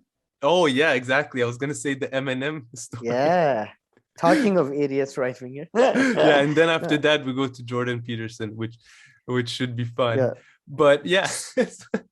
So what happened? Eminem is like redesigning one of its like Eminem female characters, or like the main one. Tucker Carlson took big issue with this. And then he says the funniest thing. M&Ms will not be satisfied until every last cartoon character is deeply unappealing and totally androgynous. Until the moment you wouldn't want to have a drink with any one of them. He's like, what? He said, like, soon who's ever gonna want to have a beer with one of these characters or something. I was like, what? Which is lovely, because which betrays the fact that Tucker Carlson had since childhood wanted to have a beer with M&Ms. Yeah. I was like, what? I've heard that with politicians, but with M&Ms, come on. You can somehow make that stupid shit work about politicians, you know? You know when they say that, you know, well, do people want to have a beer with this politician? Like George Bush, famous. But I would say that, yeah, I saw the new designs of I think it's green M&M and another color, just two colors shifted. Can you? Oh, yeah, sorry, I can hear you. But I don't know if you've seen the image though. I mean, the redesign is just so drastic. And I don't know why they did it. They wanted to make them sexier or not sexier. I don't even know. Yeah, one of them has basically changed her shoes. Yeah, and that's it. The other one, I don't know. But I must say, I never gave that much thought to M&Ms as I have. Yeah, they're trying to make them less sexy, apparently, or like, you know, less sexy. Yeah, whatever that means. Less sexually. Although that's a subjective thing. They might make them more sexy in some people's eyes, but yeah, that's the thing. Yeah. I'm into greens. What is going on though? Why? I mean, this is like the top-rated cable show in America, and it's discussing the redesign of chocolate. And that's why it is. Because you can just watch that, and you know, if that's something that makes sense to you, it's so easy to watch and kind of get a laugh out of it. Yeah, but it's shame. I don't know. I need to find, because I usually, you know, whenever I want to sort of relieve myself and have a little fun, I buy M&Ms and I just put them in front of me, and then I start playing with myself. So now I can't do that. They're not as sexy as they used to. By the way, they haven't even changed the actual shape of the thing. They only changed the mascot. So I don't know. But you know what this just made me think though? This is unrelated to everything. But now that there's really like Briahna there, and there's Ryan Grimm there, Ravi Suave. Briahna might have been a guest host. Yeah, I think she was a guest host, but I'm guessing she's gonna fill in for Ryan Grimm when he's not there. I have a feeling that's what they're doing. You know, and Kim Iverson, The Hill should also, but I mean, you never want to tamper with a business model that's working. So maybe leave what you have. But I'd be interested in like a longer podcast format of a show, and maybe they rotated between these guys, because they've put together an interesting group of people, if you ask me. The thing is, I think most of them have their own shows as well going, and they invite each other. But still, with a bit of professionalism on top of that, and they don't necessarily hang out, because Kim Iverson is not part of exactly like Briahna's crew of people that she brings. You know, Ryan Grimm has been pushed out a little bit, and Robbie Suave guy, he's a completely different kind of area. So they could also explore making like a weekly podcast. But yeah, I would like that, to be honest. I think. I mean, the thing is though, sometimes they have really annoying guests, but usually, oh my God, they had this guest and he talked about the mandate, like he was pro mandates and stuff, but then he used the shittiest analogy, which I hate, which is the Nazi analogy, the Hitler analogy. Yeah, and Robbie Suave, that was fantastic. He just he went, well, I do feel like this analogy is overused and all that. So this is, it's just whoever makes it, it's a bit annoying at this point. And I had never seen anybody finally somebody stood up to this goddamn stupid analogy of Nazi. Like everything that happens they compare to Nazis. Yeah. So yeah, I mean, he was complaining about something else, but yeah, anyways. But yeah, I would be a listener if they do a long format. I would not pay for it, but I would be listening. Well, you pay for it through the ads anyway, but I mean, you wouldn't pay for it a different way. But last comment I'll make, this just reminded me, this is separate. There's the Nazi stuff is really annoying. Yeah, people have no other points of reference and sometimes even gets them in trouble because they compare not so horrible things to like the Holocaust or Nazis. But the other one is that apparently, and I don't know, Einstein, he wasn't like an English major. Einstein, sorry. He wasn't like an English major or something, but people love the fact that he would say like, the definition of insanity is doing the same thing over and over again. And that's one of those things that I really hate. And I'm not even too sure about this definition of insanity, but yeah, that one always comes up. Yeah, they always say Einstein. No, it's doing the same thing over and over again and expecting different results. Yeah, that's insanity. Yeah, apparently it's from Einstein. Is it? Oh, yeah. Wow. Okay. And that one really pisses me off because everybody brings it up, and I mean it's not even really the definition of insanity. I'm looking it up right now. No, it doesn't. And who's the first person to also point this out, and it bothered me as well. And I was like, okay, this is like the first smart thing this guy said. The guy from TYT, the Larioli guy. What? Oh, John Ladarola. John Ladarola. Ladarola? Yeah, something like that. John Iadarola. John Wick. John Iadarola. And I was like, yeah, that is really annoying. I hate that everybody always mentions it. It's like, the definition of insanity, as Einstein said, is doing the same thing over and over. Different results. So that annoys me as much as well. Talking about pet peeves, like sentence. Yeah. My worst enemy, I think you can guess what's the one I hate the most. It's like give me a second. Give me a hint. It's well, Kyle. Okay. Because we discussed it in regards to Kyle Kalinske. Tell me. Okay, power. Okay. Yeah, no, I didn't pick up on that power one that much, but last time you brought it up, yeah. Yeah, I despise that sentence. That one, right? Power corrupts and absolute power corrupts absolutely. I despise that quote so much because it's just like parrots. It reminds me of parrots. Just repeating what you shut the fuck up. It's just it absolves anybody of a responsibility. Yeah. I'm not corrupt. My position in the hierarchy, maybe. Shut up. Oh, hierarchy. Don't get me started with Jordan Peterson. This hierarchy thing, I don't know where he got that. Calm down. And people on the left, they hate hierarchy. I'm like, that's not even really true. Like anarchists and stuff, yeah, but people on the left don't necessarily like hierarchy is not that big. By the way, also. Yeah, it's not. It's just maybe even if people on the leftists, some of them hate hierarchy. I've just never heard it being like a main topic of discussion. I don't know where he got that from, and he thinks it's such a good point against leftists hate the most hierarchy, and that's where. Yeah. All right. Anything else to mention about the Hill and the Rising and all this? No, I think we are so excited about the next segment. We are already doing it. This is like overtures. But yeah, no, let's move on. I think it's time to move on to the our Moby Dick, our white whale.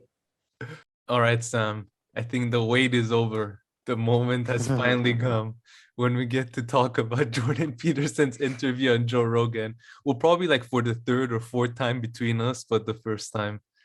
on camera. Online. Yeah. And I would say, my final thoughts last week didn't turn out to be so final, did they? So, I acknowledge the hypocrisy. My life has just pretty much been this Jordan Peterson podcast for the last 2 to 3 days. It was extremely entertaining. I mean, I don't think it's fair when people say that we hate him or stuff like that. I don't know. We seem to like him kind of in a way, or I'm starting to like him maybe, but just most of the stuff that he says, or a lot of it, seems quite ridiculous. A lot of it, but we'll get to it. But yeah, sorry. Just to get, first of all, we had viewers' comments on my final thoughts, or our final thoughts on Jordan Peterson, and we're gonna somewhat respond, maybe not directly, but address the things. There was a news story. So, I mean, Jordan Peterson basically went on Joe Rogan, and then we're gonna discuss that mostly. But then also you had this big clash between Neil Young and Spotify. Neil Young, who's a famous old singer, he basically told Spotify in an open letter that you can have either me or Joe Rogan. And Spotify went, okay, Joe Rogan. But no, thank you, Joe. That was so quick. The next day they started deleting stuff. They're like, sorry, just the computers are not powerful enough to delete it all in one go. But select all. we're deleting his shit as fast as possible. Yeah, it was so funny. I don't think his lawyers had time to do any legal action or anything. He was okay, all right, bye. It was so good. And he then deleted the letter, I think, from his social media.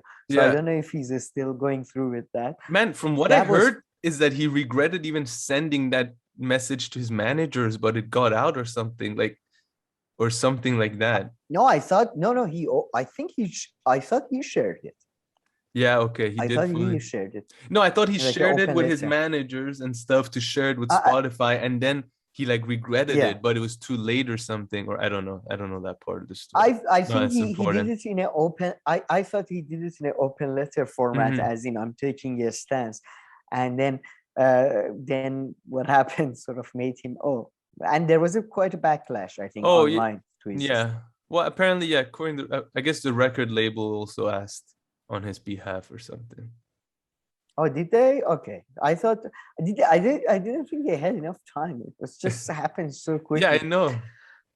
But again, I would say to people who agree with Neil Young and all that, I think you're making a huge mistake. This Jordan Peterson interview and McMaster interview just shows why we need free speech. Because these and by the way, somebody said, I admit that I was rude, and I did complain about rudeness, so that was very hypocritical of me.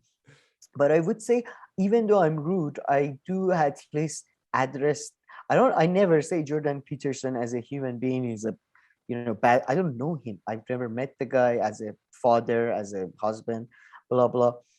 But he constantly does personal attacks on, the famous one being Foucault and Derrida, which in number of occasions he says disgusting, I don't know, hateful. He uses big words, venomful, insidious. Like he uses these type of things to describe them. So that's what I mean by rude. It's not like saying bad words when addressing someone's arguments. It's doing personal attacks, ad hominem attacks, really, instead of real arguments. So I do admit I was rude myself. So it was a bit hypocritical. A lot. Yeah, and I guess our viewers also criticize one of them who's a regular one, and he seems to, John, he seems to agree with a lot of our takes, but he thinks we're really unfair when it comes to Jordan Peterson. And I mean, I've been now listening to Jordan Peterson stuff for nearly 2 months, and some stuff, I mean, this video, I'm going to try to back what I'm saying with facts and evidence to say why Jordan Peterson is wrong. But I feel like a lot of the things that he says, he's not saying something factual, and I can't respond to it, something factual. It's just you can just laugh at it, kind of make fun at it and things like this. So He, I mean, I mean, we'll have some of those parts and we'll get to them. yeah, I think, to be honest, I mean, I after you, hopefully, I think you're focusing on the some of his specific claims regarding climate, but I think after that, I like to argue that I think it's just, I mean, I just mentioned the But case I let's was talk about the hypocrite. podcast a bit generally first too, and then we'll get Sure. into that. Yeah, no, that's the thing.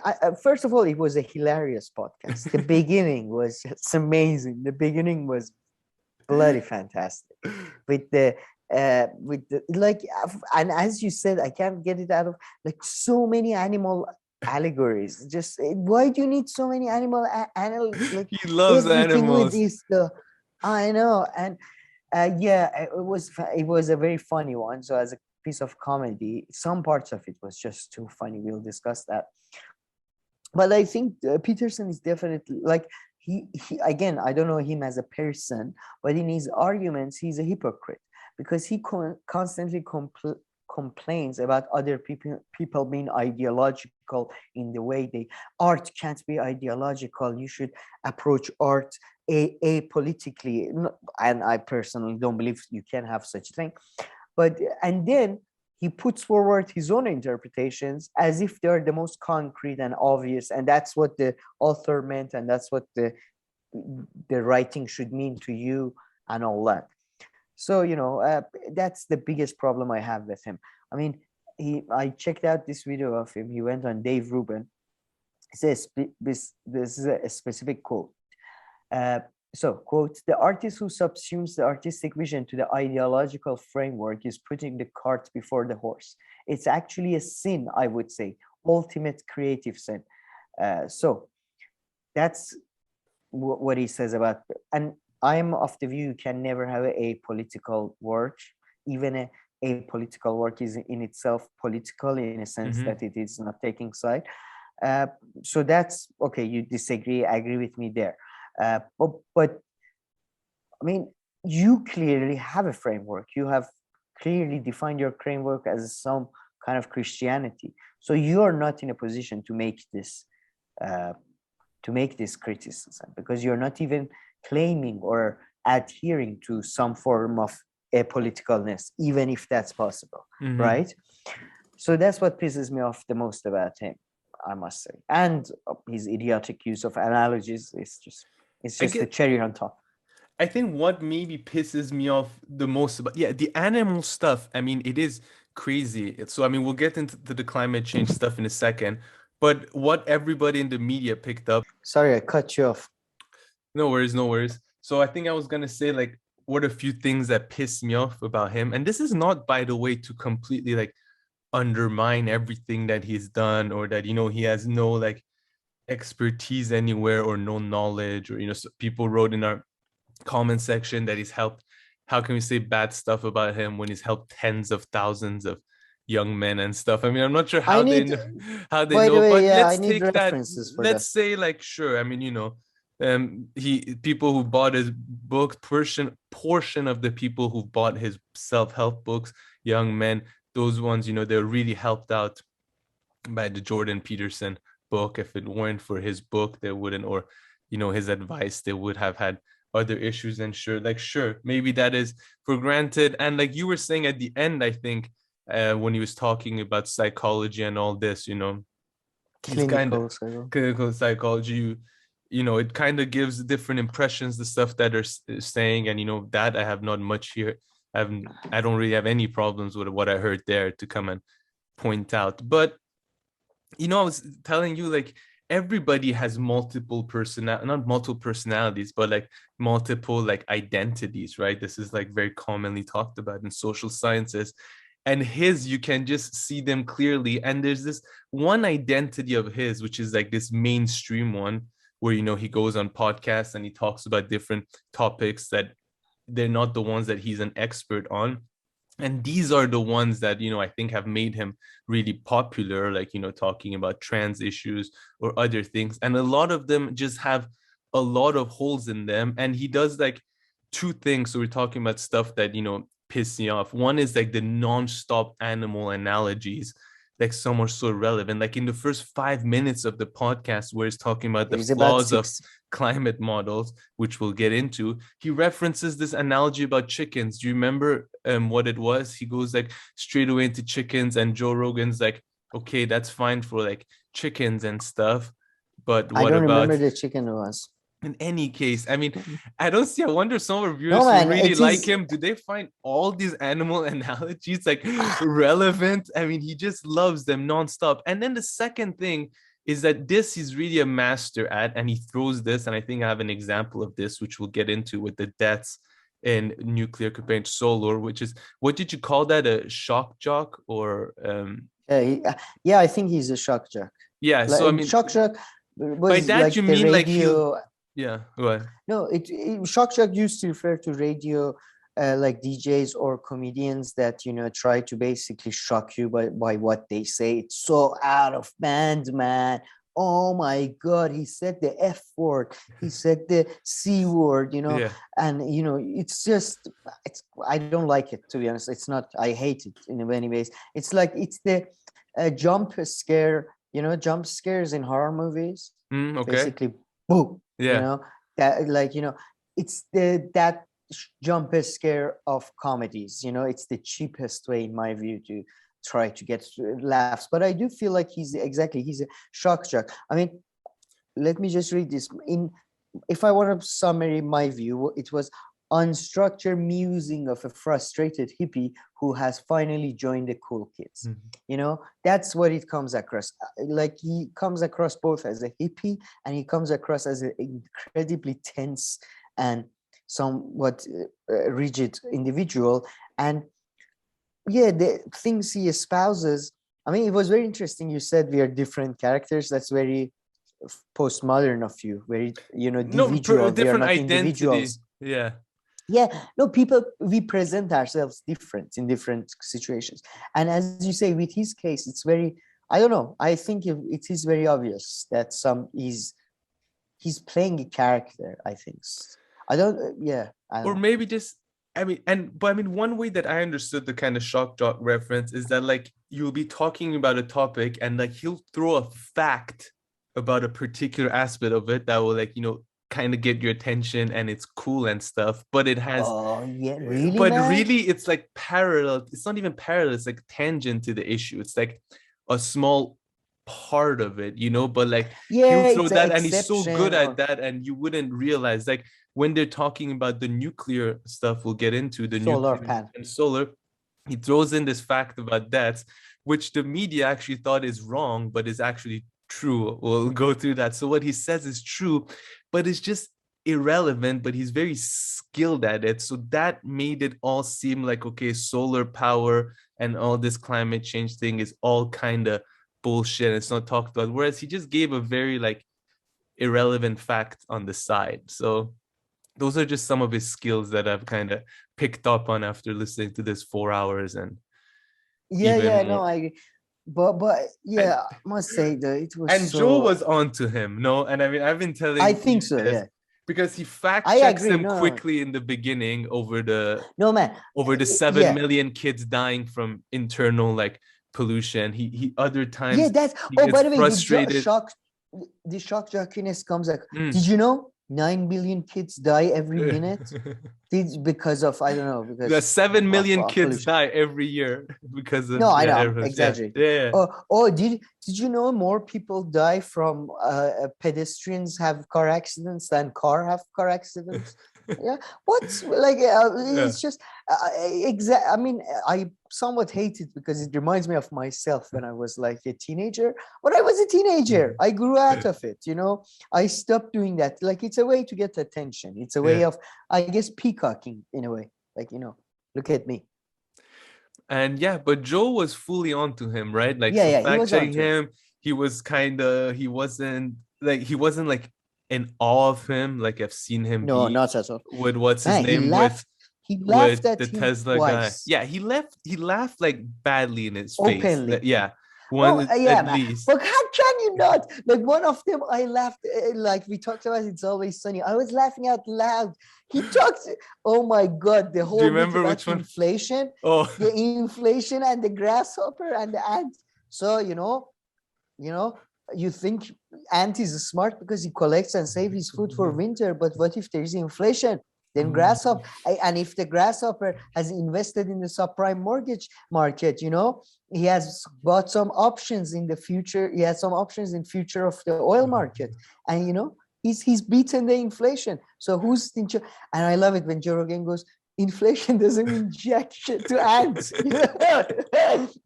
and oh my God, Peterson comes back. Well, ant colonies have wars. Oh yeah, no, he always has.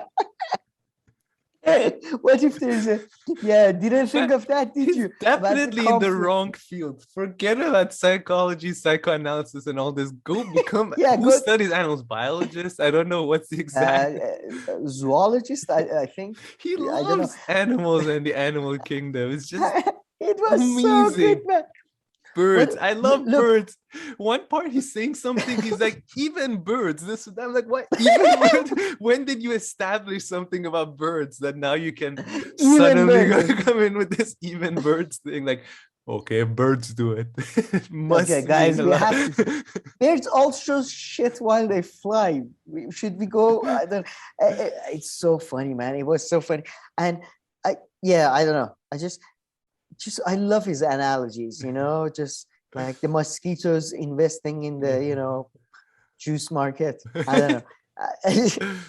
But okay, so let's get to the climate segment and then we'll come back. So the climate change one was crazy. It was in the beginning and it was quite strange. But Joe actually set him up because Joe himself started with a pretty weird actually, that's his word now that I'm using. So he says this: who believes in 10 years that Miami is going to be underwater? And it's a gross exaggeration. And the reality is that the world sort of always go through these cycles of change, but human beings are definitely having an effect on it. But a small effect compared to cows and other things. The climate change one is a weird one. So he actually introduced climate change, but Joe Rogan said some people argue that. He didn't say I. Yeah. No, I know. I was reading okay. like his quote. That's exactly what he said. Yeah. His quote. But anyway, Joe Rogan's thing was a bit weird too, because but a small effect compared to cows and other things. But cows are also, the number of cows on this planet are also because of humans. Cows got together. Let's go, guys. Let's what we should do? We should, excessive reproduction so we can sell our meats to humans. He's talking about, some people talk about cows as if they're just independent actors going around.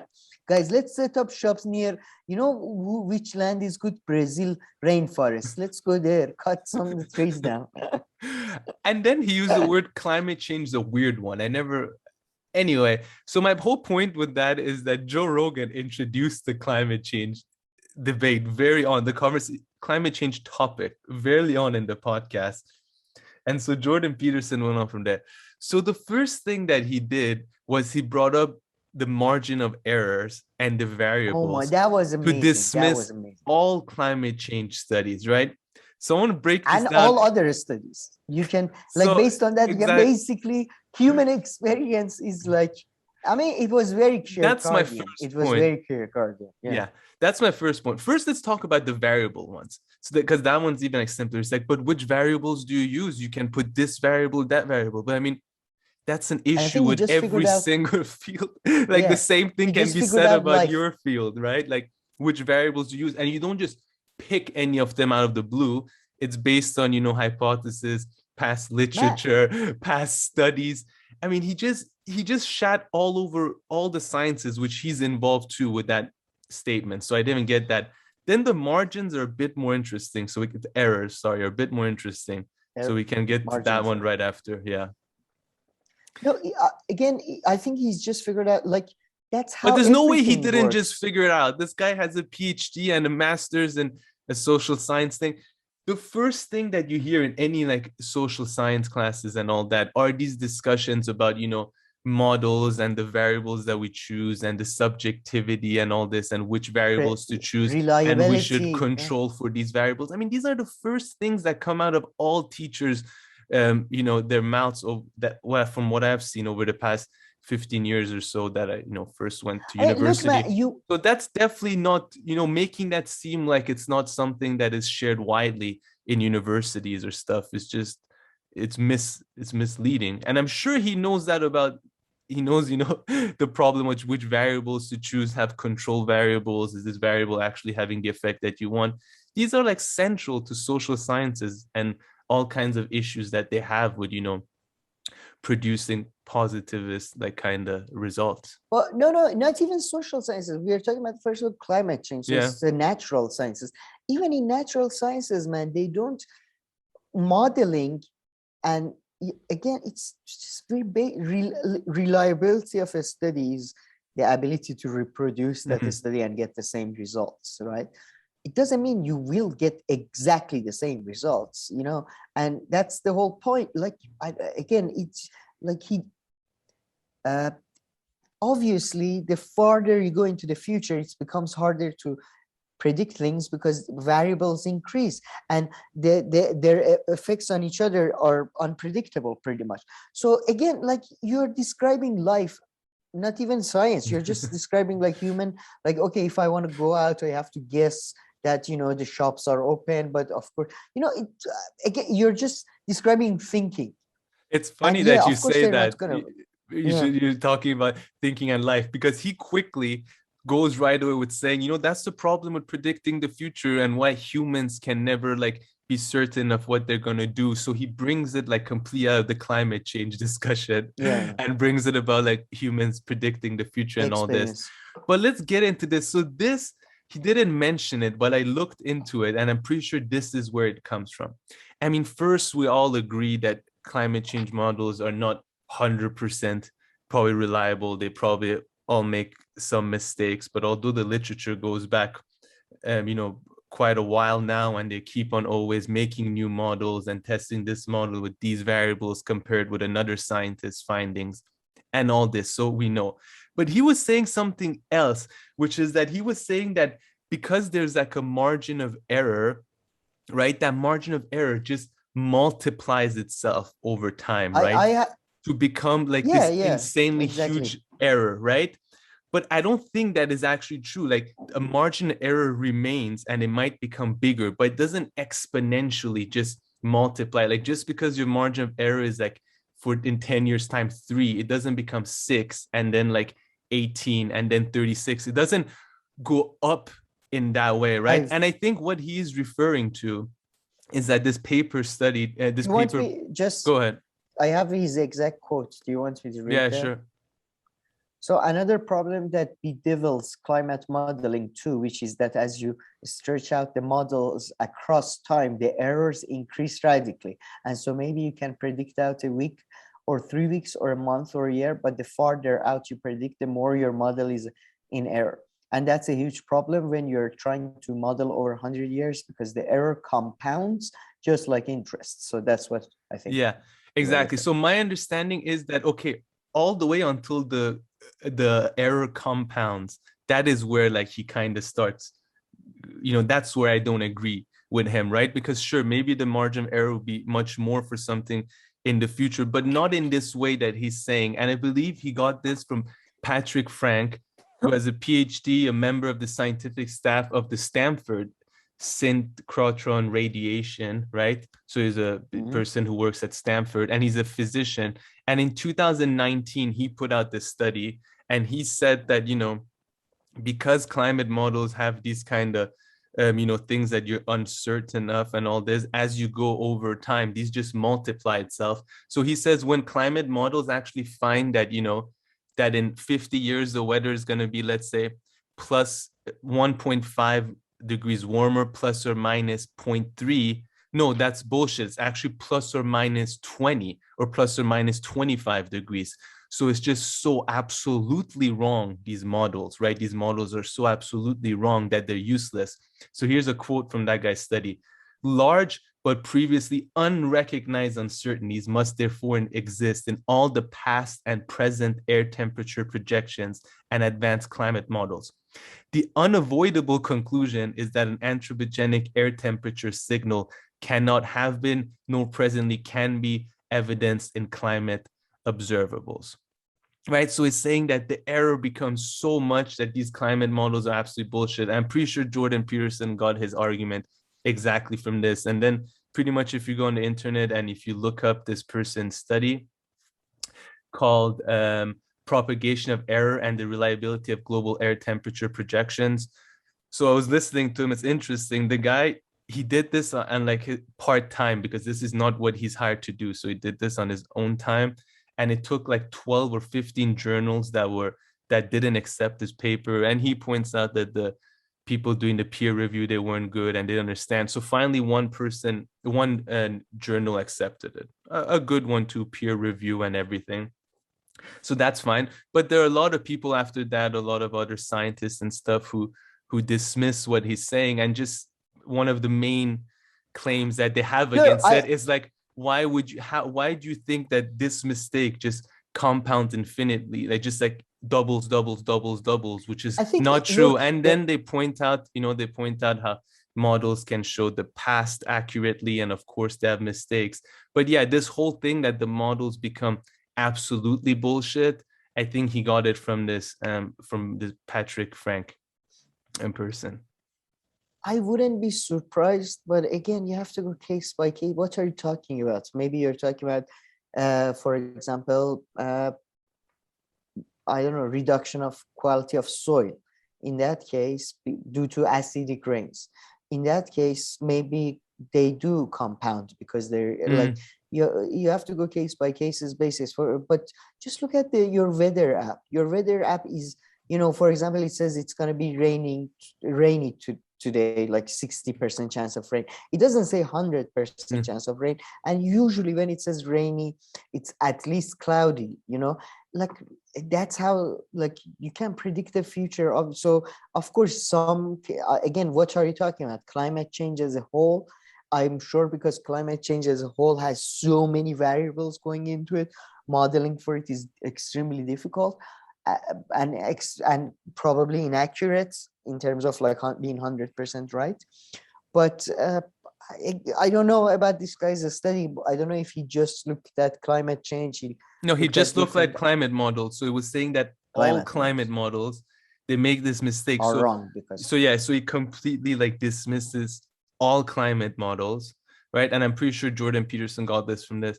And anyway, climate models, I believe, are just one way of studying, the impact of climate change. You look at historical records, you look at sea level rises, you look at glaciers melting. Anyway, but those are all used to predict, like. No, I mean, you can look at the climate change. Yeah, but I don't think all studies are climate model studies. No, but even if you look at the past to argue something about climate change, you're talking like climate change is, I would say it's like, integral part of future. Like whenever you're talking about climate change, you're inherently talking about the future. So it's not always though, not always looking. Model. I agree that the models about the future are like a main important aspect of climate change studies. No, but I'm saying there's also that is. I mean, they look at like sea level rise, how like over the past 10, 20 years and before that. Or they also look at compared to the past. So I'm saying I don't think it's always just looking into the future predicting temperature change in the future. No, but why would they compare it to the past? Because they want to predict the trend for future. Yeah, okay, fine, yeah. You know what I mean? Like, unless, like, everything to do with climate change is about predicting future, so. Everything about climate change is about predicting. Yeah. But I think what I'm trying to say is that not all climate change studies are based on like model studies of how things are going to, what temperature is going to be like, or what the weather and climate is going to be like. That is all I was trying to say there. No, fair enough. But this was like the hardest kind of one to like unpack and go into. I think the other ones that he says are like much more clear cut and simple, and they go back to this kind of just throwing in random facts, right? Shock jockiness. Yeah, shock jocking. So in the media they covered what he said, right? He said more people die every year from solar energy than die from nuclear, right? This was like in this climate change topic, right? And everyone in the media kind of made fun of him and did the same thing as you did. But he is factually correct if you look at the number of deaths that happen like within the industry, right? And so nuclear is the least dangerous one. And solar energy is like, I'll put the graphs right now so people can see. The most dangerous? No, no, no. It's like a little bit higher. And then, of course, the most dangerous is coal and then oil and natural gas, sense. which have a lot of other ones. So, and I was also looking at this, was for like people working in that sector. They were like, saying, so I got this from a brochure for like, people working in that sector. When calculated in relation to the amount of power each industry produces, it's more than 10 times more dangerous than nuclear power. As a result, there are believed to be around 100 to 150 deaths in the worldwide solar industry each year. So here, actually, the media didn't do their job of actually going and really checking what he's saying, because what he said is factually true, but it's irrelevant, right? It's irrelevant to climate change, and sure, like it's something that we should know, but it doesn't, it doesn't dismiss it. It doesn't really make solar power a better source of energy or a worse. It doesn't address any of its issues. And when it comes to nuclear, the conversation around nuclear was kind of like very like low level, because they were like, yeah, nuclear is really like the great best energy source out there, right? Why don't they do it more and stuff? And then Jordan Peterson was like, well, France is into it and stuff, but they don't mention the whole issue of nuclear is really, one is that it's super expensive, like, and when governments decide to like open a nuclear power plant, it can only happen in like 15 to 20 years into the future. They're very expensive setup. There's a problem of the radiation from like, because some of the parts after a while you have to bury them, and that's kind of these are the two main issues that you see nobody sorry, nuclear waste. Yeah, nuclear waste, exactly. So they completely forget to mention these two things. Anyway, not a crime. And this is why you really see like most countries are not moving towards nuclear, because nobody from each side really wants it. I think it's hard to make money off because you need to do all these investments, and it comes with dangerous. Yeah. Otherwise, nuclear does have a lot of nuclear contributes less to greenhouse gas emissions than solar, apparently. Yeah, so I mean, in that sense, it's very good, but that's just one set of problems with it. The main problem, it's all these, like, to be honest, I do think Joe Rogan is right, though, that even if we go, like, there's not enough material in the world if we all want to live like Americans, in my view, if we make as many batteries, as many, what I mean? I don't know if there's enough material for us to live in that world. So, I don't see that much. Like, it was just a completely irrelevant fact to the like energy crisis. It's not like people are dying. The energy topic is, exactly. Pollutes it. It's just like they fell off a roof or something. But what you mentioned goes to the heart of the third one that I have, and this one was the most absurd one. So this is a quote from him: "The fastest way to make the planet sustainably green and ecologically viable is to make poor people as rich as possible as fast as we possibly can." The thing about poor people is that they're not resource efficient. They use a lot of resources to produce very little outcome. So that's a problem. Now, I think this one is just factually wrong, no matter how you look at it. So the world's wealthiest, this is according to Oxfam and Stockholm Environment Institute. So maybe the numbers aren't good. But the world's wealthiest 10% were responsible for around half of global emissions in 2015. How did they? I don't know. The top 1% were responsible for 15% of emissions, nearly twice as much as the world's poorest 50%, who were responsible for just 7%. And you can also look by country, right? If you look at the top 10 countries, I have them right here, who emit the most emissions, right? The only country which is in third place, which is like, poor, and I guess would use these kind of resource inefficient ways that Peterson was referring to, is India, right? Otherwise, there's China, US, Russia, Japan, Germany, Korea, Iran, Canada, and all these countries are, of course, emitting a lot of emissions, not because of things that they're doing in resource inefficient ways, right? It's because they're producing a lot and they're consuming a lot.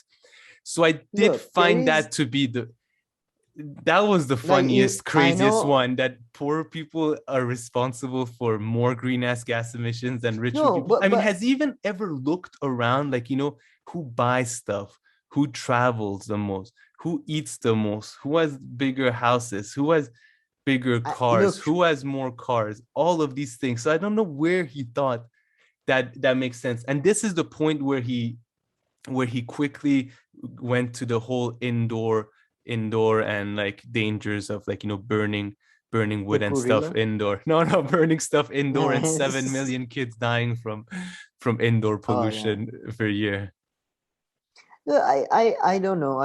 There are many ways to calculate this, and there's always talks that poorer people, because of the way they have to live, it's not like they choose, motherfucker. I mean, that's the thing. But like, even the way that they have to live, live, right? A burning coal is done like in other places where people are also rich, not necessarily poor. But the whole thing that they burn wood, and that the burning wood like makes up for all other kinds of emissions, like this, you can calculate. That is not true. I mean, okay, in total for the amount that is consumed. But it's just, again, the left is anti-growth. By the way, that's why I think, again, talking of Joe Rogan being onto him and stuff, like whatever Joe Rogan was talking about, he would kept bringing lefties, and Joe Rogan would ignore that. He kept bringing, these lefties, they want to, I'm sorry, these lefties want to destroy us, they want to hurt you, and he's so emotional and about everything. And but sorry, the climate thing, it's just, exactly. He just knows a couple of shitty facts that he's learned to, you know, argue arguments. I feel like he would know more than this. Like, I mean, I couldn't believe the resource one really. Books. He did read 200 books on the oceanic stuff. And it's funny, whenever he's actually, I think, knows about something, like whenever he actually looks into something, then he is very reasonable. Like, oh no, in the oceans, I actually looked into it. There we have to like conserve and be clean and all that. So I'm sure if he's given a book and a couple of nice sentences and a nice animal analogy, he can be win over to the environmental cause. Like, just tell him that I would love to know. Birds do it. Did you know birds recycle? Oh, I would love to know the truth when it comes to 200 books. Like, come on, Jordan, just say the truth. What do you mean? Did you literally? Even if you have read 200 books, it's such a. Come on, you don't say that. I did extensive research. I mean, oh my God, the part. Sorry, I'm getting. No, I'm done with the climate change stuff. So feel free to expand the conversation. The part where he goes on about, yes, how did you? How do we establish something is true if it happens independently in different parts of the world? And I established this form of psychological, sociological, biological assessment. I think he's talking about the Bible and with God being true or something. And it's just, you're 5 years old. This is an argument when I was 7, people were giving me that. If God doesn't exist, how does it appear independently in different cultures? First of all, because we are not that special, because most of us are idiots that have the same, we think we are special and different. We are not. Secondly, because they copied each other. They clearly copied. They were like, oh, what is your story? Okay, I changed the main name of my character to a local name. And if there was no copyright laws, there was no, people. And there was migration and people moving and traveling 2,000 years ago. Based on what I've heard, they were nomadic tribes, pastoral living. And this idiot. Again, but the religion stuff. Hold on. Religion stuff. I want to give a disclaimer and then ask you a few questions. The Bible is the truth. So I completely zoned out on the religious stuff because he's not gonna convince me with that based on like God being real and all that, right? But like, I know that some people have like serious theology conversations where they go over like the literature and within their framework of like this happened to that. So within that world, they actually talk about, this was written first and that one was written first. So within that kind of paradigm, right? And I don't know anything about that paradigm, so I completely ignored it. But what was that story that he was saying that like he kind of like just found out or something? Like he was a story that he told Joe that this is going to be like the most interesting thing you've ever heard. Awesome. And I don't think it passed Joe Rogan at all, because Joe Rogan got into a back and forth with him over something. like not why relate is exactly this? to what he was Okay, saying. it's a Moses story about the fact that Moses, there's these snakes that are bothering people, so people are like, Moses, what are you good for? You suck as a prophet. The snakes are bothering us. So he goes and he has talk, because Moses is the only of the Abrahamic prophets that has conversations with God. Like, Okay. you know, Okay. See, I didn't know Moses, this thing, it's like I couldn't man, follow. I So now I'm like, I'm putting Moses is myself within Moses. this paradigm, within this Yeah, framework. God. Look, Okay. God is a bit of an introvert, and he like when it comes to most prophets, he usually sends Gabriel because he doesn't want to directly. But with Moses, he was very close, and they had direct Skype calls and all that. He would, the MacBook of the time was a bush, so he would appear. He appeared to him, and he told him to take this stick and put it in front of the people, and he turns into a snake, but it doesn't bite them or some bullshit like that. And Jordan Peterson obviously says that this is a story about facing your fears, but it was so funny because he was like, it is so fascinating. It is such amazing story that it must be either Yeah. completely mad or true. What? And then what's his name? Jordan. Why would you think that? It's not that crazy of a story, even like compared to the Yeah. other shit. I mean, I didn't even get it. I was like, what did I miss? I guess I'm not listening closely enough. No, it was hard to get. That's another trick. He uses big words, and Oh, he I looks mean, into the kudos. abyss when he's talking. He looks into, and oh my God, this is a story. No, he's clearly a clever guy in many ways, but he reminds me of a passion, like people in passion plays. I remember as a kid seeing both people who watch passion plays. You see them suddenly cry their eyes out, and then as soon as the passion play is okay, where are the biscuits? Where is the biscuit and tea? Where is it? Oh, Javad, how you doing? Is everything good? How's the bazaar going? Like, how can you go from that level of sadness that you're like crying and hitting yourself to that? And by the way, the people who did the preaching or did the passion play also were like, they do this type of getting emotional and talking about the stories as if, oh my God. And I just loved Joe Rogan this episode. He was like, all right, well, okay, thank you. Yeah, great. No, well done. Yeah, I would really like to Anyway. They definitely approached Joe Rogan and not the other way around. Joe Rogan didn't book him. I'm sure they approached.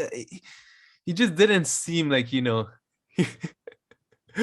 was like too into loving it too much. But maybe I'm just misreading and projecting, kind of. So who knows? But I did love I must say, I loved not love. One of the comments that we got, negative comments, that it's like the criticisms you make sort of maybe ranks of jealousy, or it's kind of out of jealousy. And after this episode, I am fully admitting I am super jealous of this man. I mean, he gets to hang out with Matthew McConaughey and Guy Ritchie. I mean, my whole world is being destroyed. I found out Dave Rubin is friends with Bob Saget. Jordan Peterson is friends with Guy Ritchie. So I don't get it, and I am. I do sold those barbecues for Guy Ritchie. I mean, I want one. I think Joe Rogan was sold. I think Guy Ritchie's website probably crashed. What was so special about the?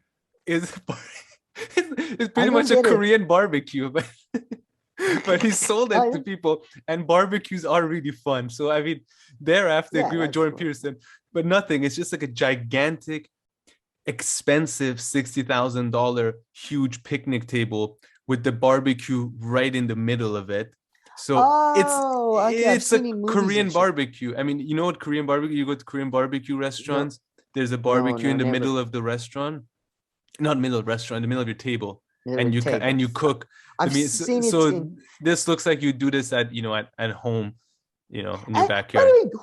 Do you talk about me, or please don't, if you do, you talk about your friends to other friends?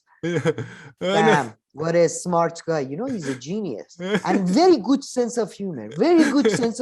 Fantastic sense of humor. Like, okay, calm the fuck down, first of all. You don't need to become so intense. Did you know? And secondly, like, does anybody talk about, like, I usually refer to as a asshole, to be honest, if I'm talking about, I'm joking, but it's just, who talks about their friends like that? Very, very astute eye at comedy. What a comedy talking Douglas Murray. Douglas Murray has anyway, it's just, you should see Douglas Murray. He has comedy timing. Yeah. Oh my God. But okay, I have two comments here left. One is, I have a lot of comments. Okay.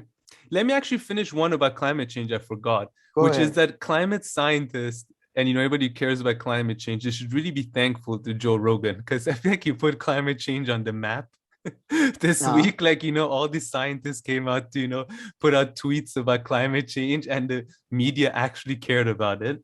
So they should be thankful. And Joe Rogan said that, I think he said he's reading some kind of climate change book for a guest that he's going to have. So he might have a climate scientist. So that's good. And a related point is that you were making this point, of the value of this kind of content. Jordan Peterson makes me Google stuff like crazy. So maybe that's not everyone's like reaction, but I'm just like Googling. I'm like, what? Shit. Okay, this one is actually true. But then I'm like, well, what did this have to do with anything? And then like, exactly. And some stuff you learn more, that's how he wins, about the climate modeling and stuff, learned a bit about that. That's how he wins, as in wins the audience over, because whenever you focus on his framework of thinking, he moves on to a specific example. Whenever you go to that specific example, he moves back up to the holistic structural view. So you don't, he's never caught. Yeah, he's very, very. No. But just, I just like to some of the things he said.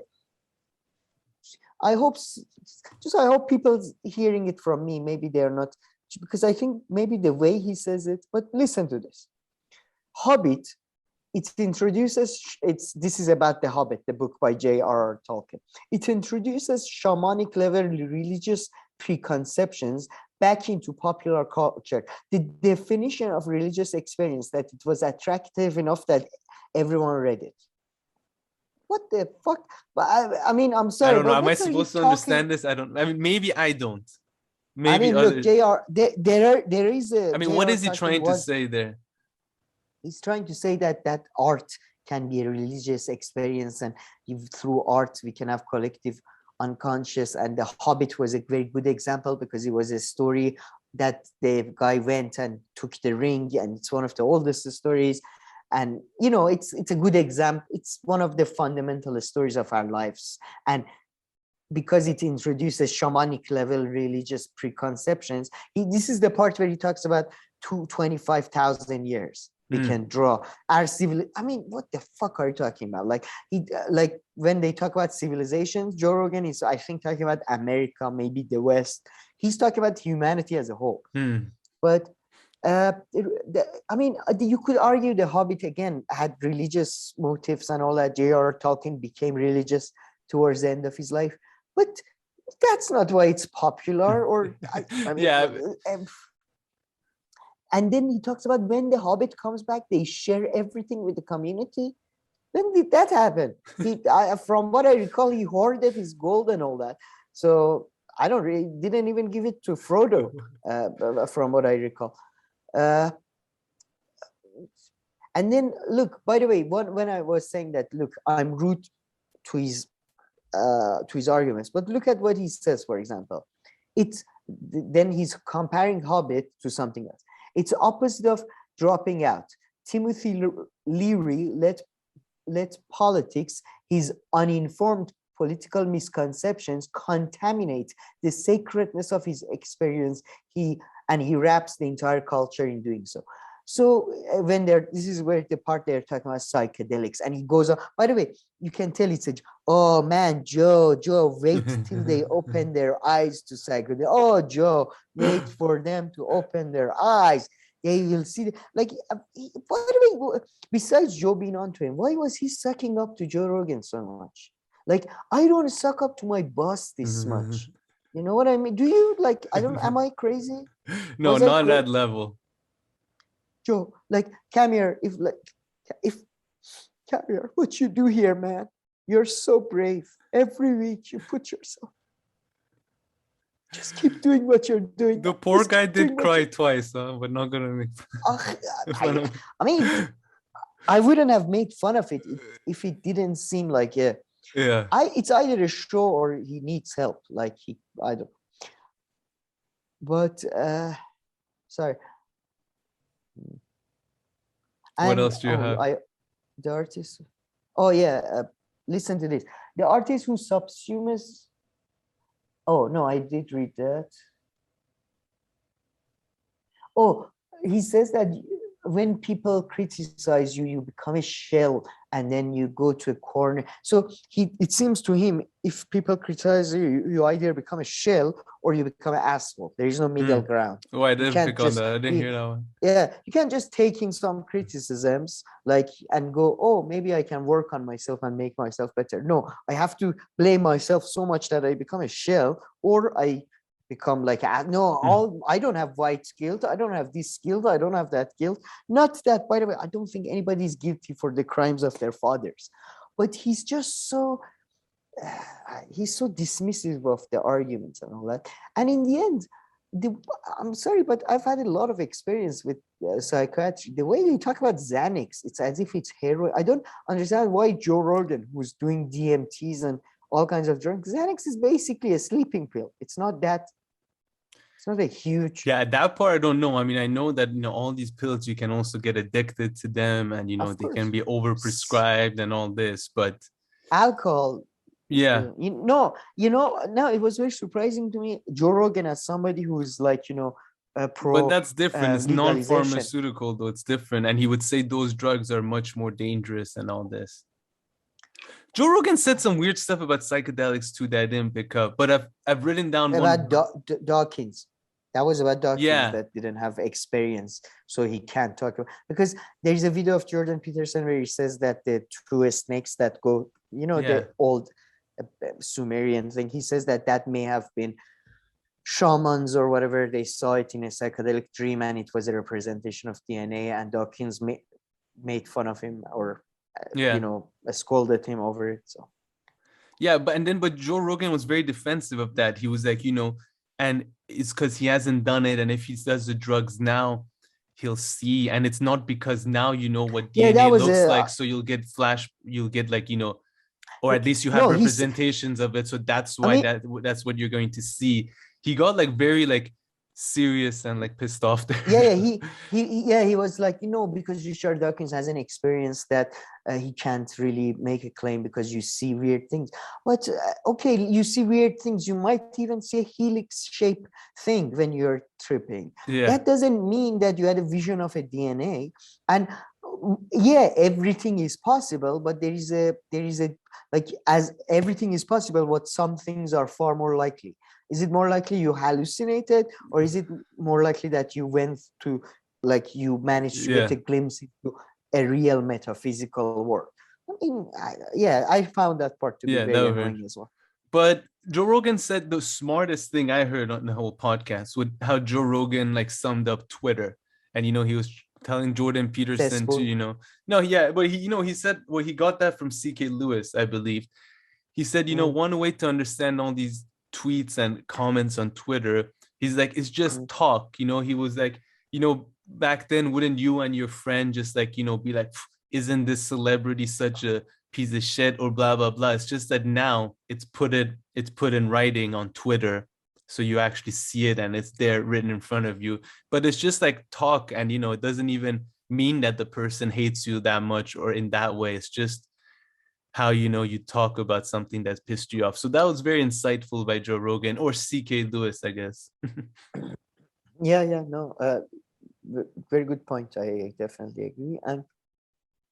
But overall, I must say, it was very educational, though. I'm gonna be. And the last thing to mention, I wonder if any of those. We forgot. No, gorillas, man. We have to talk about the gorillas and the cage. What monkeys, they're monkeys. Monkeys. How was that cage working? It was a cage, but it was a dome. It was so big that they didn't. And then oh my God, he was like, but wait, set it up monkeys first. Weren't stressed. So he has a friend who has a sort of a zoo. I don't know what the fuck. I don't understand. But he had monkeys somehow. I don't know, as an individual, he acquired monkeys and he had a private zoo or something. On like some And- Caribbean island. I can't remember where he said. Oh, yeah, all right. I didn't hear that one. But then Jordan Peterson was talking about like studies that were done by the monkeys. And then Joe Rogan was like, how do we know those monkeys weren't stressed due to due to the fact that they're in captivity?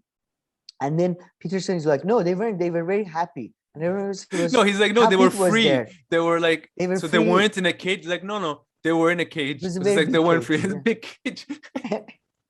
It was like, how big? It was like very big. And then he was like, how do you know they didn't want to go? He said, they left the door open. What the hell is going on in there? Guys, if you want to go, I leave the door. Here are the keys. Take it. You know, this is the keys to the Land Rover. Go on, guys, if you want to take it for a ride.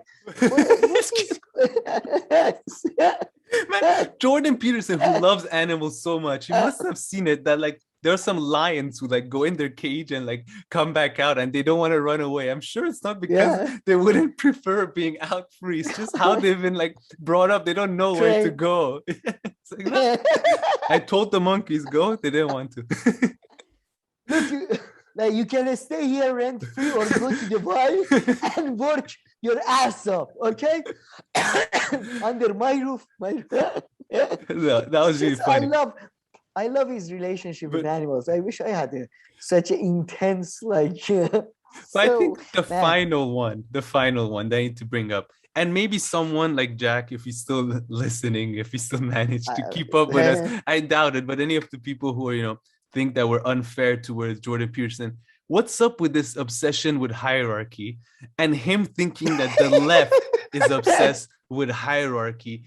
I mean, I've never heard bad faith, democracy now. Hierarchy. Yeah, anybody like Gray Zone, any left outlet or anyone talking about hierarchy that much, that he thinks that hierarchy is such a big concern of leftists and not anarchists, but of leftists. I don't know where he got that idea from. Maybe I'm mistaken, but he's obsessed with hierarchy and he also thinks that the left is hates / is obsessed with hierarchy. I'm going to defend him a little bit here. I always talked about the fact that left doesn't want to give power to anyone. And I think if we want to be very charitable, he's talking about the fact that since 1960s onwards, especially actually in the field of psychology, the people who were on the left become increasingly inward looking and anti, like having a, let's say, organization, anti-leaders, anti-stuff. So maybe being very charitable, he's referring to that. But again, it's not all of he talks about the left just like he talks about the Soviet Union, as if it's a monolith of just one guy, like one individual with one thoughts and one approach and all that. So I do think, I mean, I am being very, very charitable there to him. Yeah, no, so, fair enough. That is true. That I agree. But it actually makes me think for a second. It's funny, like at the UN and stuff, they're very hierarchical. But actually, it's like a lot of like these new entrepreneur businesses and stuff where they try not to be hierarchical, like not too much. So they have open offices. Their org charts. They have like open office spaces and things like that. So but this hierarchy thing, and he's like, and the left hates hierarchy. By the way, he was obsessed. He kept bringing I think I told you, he kept bringing the left on, and Joe Rogan was like, okay, man, let's talked about this. All right, whatever. I don't care about people. It was so. Oh man, but I would love to attend one of his lectures, and I would just like him to talk about the economy, because I'm sure it will be filled with, okay guys, now look, if the mosquito had invested in the futures of the oil market, he wouldn't have been in this place, he wouldn't have. If the bee colonies had followed the monetary policies of Milton Friedman, then they didn't need to collect honey every fucking day. It's just, what the hell? Genuinely, what the hell? I think we've had our fun with this. I would love to hear our viewers and commenters and everything, what they thought about it, and were we being unfair. And maybe we can do another video if needed. Go ahead. Another criticism they made of me was that I didn't reference. I don't know what you mean. Like they said, you didn't say something about Soviet Union. But I don't know, like what you want you to say. I would highly suggest E.H. Carr's book No, I on think they Soviet meant that Union. you said that everything he says about the Soviet Union, or he doesn't know anything about the Soviet Union, Oh and you yeah, didn't yeah. like reference, I guess, like him saying something wrong about the Soviet Union. I I assume did that's in what they're getting to. Oh yeah, maybe you did. episode one of his Maps of Meaning lecture and his interview with Joe Rogan, old one. He in both cases he talked. So I thought I said Maybe you mentioned did. my Yeah, references. yeah. I don't remember. But anyway, so besides, but if anybody's interested, you can take a look at The Age of Extremes by Hobsbawm. Is very good, I think. E.H. Carr has a that's hard to read. Mm. But and to be honest, textbooks of international relation, most textbooks have a reasonable history to start with. Oh yeah, no, that's for It's sure. yeah. But I think So they were more talking about, you pointing out where he was specifically wrong, I guess. I'm okay in assuming. that Yeah, fair enough. I'm Yeah. assuming. Yeah.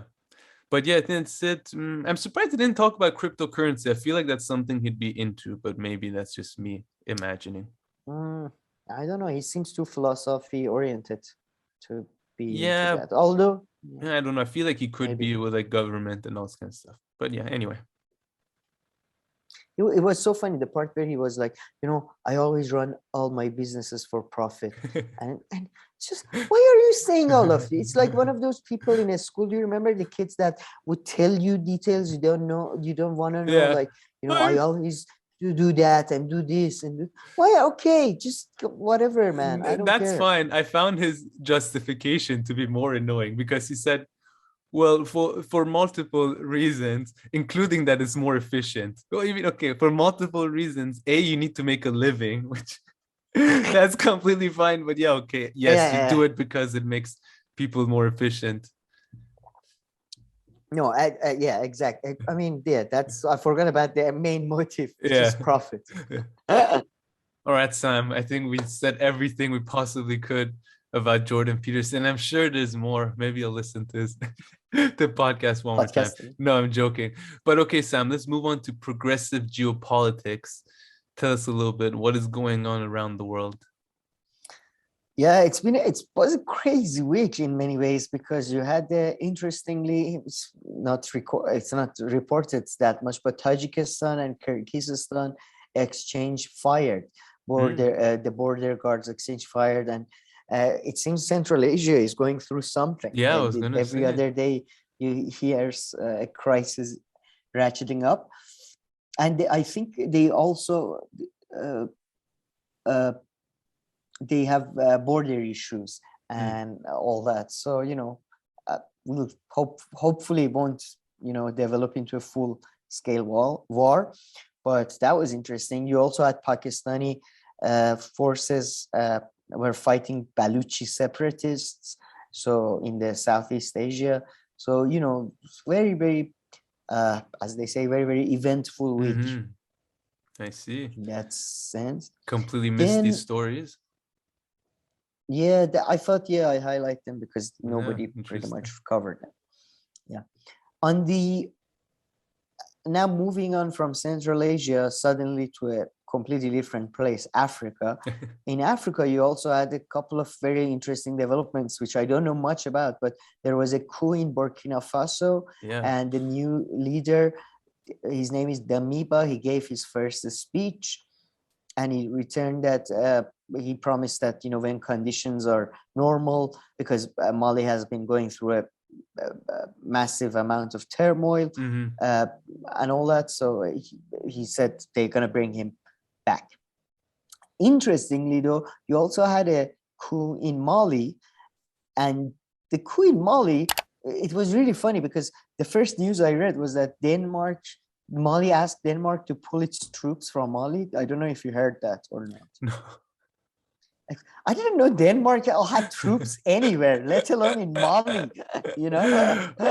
And apparently the new leaders that have come through the coup, they are not as positive on French and European assistance. They have this big thing with France, which France is the former colonial power there. But I don't know why the Danish people got in the crossfire. The poor Danes, they're just like, what? Why should we go? What's happening? It's the weirdest news Yes. I read. This is from Reuters. Denmark will start pulling its troop out of Mali after the West African country's transitional junta government this week insists on an immediate withdrawal, a blow to France as its counterterrorism operation in the Sahel begins to unravel. I don't get why France, I don't know what's going on. They are like, I don't understand how is this like related. I mean, I understand Denmark. it's probably. Yeah, I mean, yeah, like under what framework? Like under what? Yeah.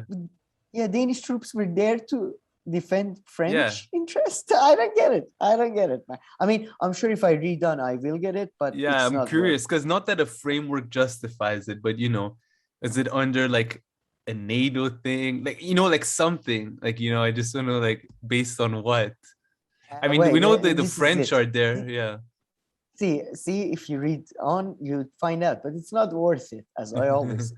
Denmark had sent 105 military personnel to Mali on January 18 to join a European Special Forces mission known as Takuba that was set up to help Mali tackle Islamic militants. It said its troops had deployed after a clear invitation by Mali. So, I mean, it's 105 guys. I don't know what were they, probably officers, advisors, that type of shit. Yeah. But yeah, I feel bad for Denmark, which was like, what? We didn't do anything. What's going on? So I thought I highlight these two stories because again, Burkina Faso and Mali, I didn't think they get much attention in the mainstream media.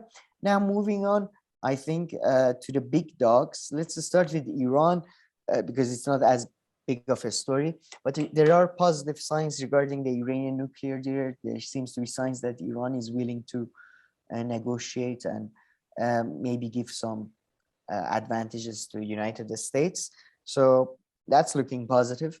I know, they have to come up with at least a temporary deal or something soon. I think. So that's about that. But more. Interestingly, where all the action is happening right now is Ukraine and the US. So that the tensions there was a threat by the US that they might sanction Putin himself. Russia said that's not very that won't matter, but it's not very helpful. There was also talks. I think yesterday finally US came out and said that if Russia invades Ukraine, then there won't be Nord Stream 2, which I think it's a bit of an empty threat because I don't think Russia will ever invade Ukraine. They will just have they'll just have the separatist forces separate and then hold a referendum like Crimea. I don't think there would be much need for a full-scale invasion. And I don't think he wants it. So all the action is happening there. It's very fascinating because the frictions within the West as in, generally speaking, is coming to front. You see that Germany is far more, especially now that they have a SPD, socialist sort of leader, chancellor, they are far more conciliatory towards Russia. And that's France and Germany have always been more conciliatory than America, and Ukraine is very negative. We had a German, and I think it was the head of their navy, had to quit because he said he just made some comments about the fact that Putin wants and possibly deserves respect, and Ukraine was saying that this is a betrayal of Ukraine and all that. I mean, just get over yourself. So and Blinken seems to, Anthony Blinken seems to be, poor guy, seems to be get cocked by everybody from Joe Biden, who said, well, if there is a minor intrusion, what can you do? But I love that. I said Joe Biden's administration should be more Joe Biden because he seems to be the more reasonable one. Oh yeah, we get The to gang something that more he's fun. put together. Sorry to interrupt you. But no, but Blinken is just such a useless as a state secretary. I mean, he gets browbeaten by fucking Chuck Todd. Like, oh no, Chuck, no, Chuck. Oh, I will try to do better, Chuck. I'm sorry, Chuck. I'm sorry, Chuck. I'm sorry. And this is the guy who's gonna stand up to Lavrov. And anyways, but so yeah, but U.S. is yesterday finally took a hard stance on Nord Stream 2. But before going more into some US stories, talking of Biden, do you have anything on Ukraine or Russia you want to? No, nothing besides. No, nothing to add. Did you see Biden calling the news reporter son of a bitch? Yeah. That But then was the awesome. Fox guy. Yeah. But then he He's called a and son of apologized. Yeah, but still, what a son of... That is I know. stupid son of... Yeah. If you found that question that- to be stupid, I mean, that was just like a typical question that they ask him. I don't know why this No, one. man, come on. They're, It was all pretty... the questions are stupid. And anyway, Not there was that probably an answer stupid. to it. Nobody. It was like a breaking points level of stupidity. Like, is bad? You know, like, no, it's great. Bad is great. You know, it was very, I don't know. It was very bad. It was like that. What was that poll we covered? Which was no, like, honestly, it wasn't that are you bad. Are still? But it was so funny You because the was guy had unwarranted, yeah, spying or something. No, it was Biden is great. I agree with you. They should bring him out more, but sadly they don't.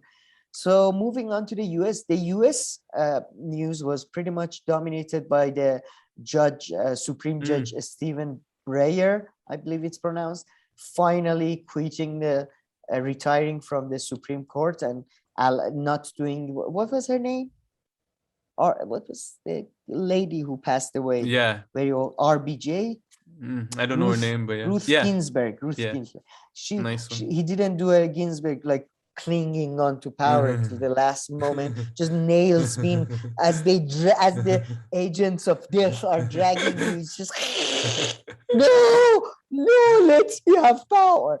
So finally he was browbeaten into quitting by people. I think at some point somebody, I don't know if this is true, but I think at some point somebody just got a bus advertisement going around like Washington, D.C. or wherever the Supreme Court is going, like, please quit, please just allow one.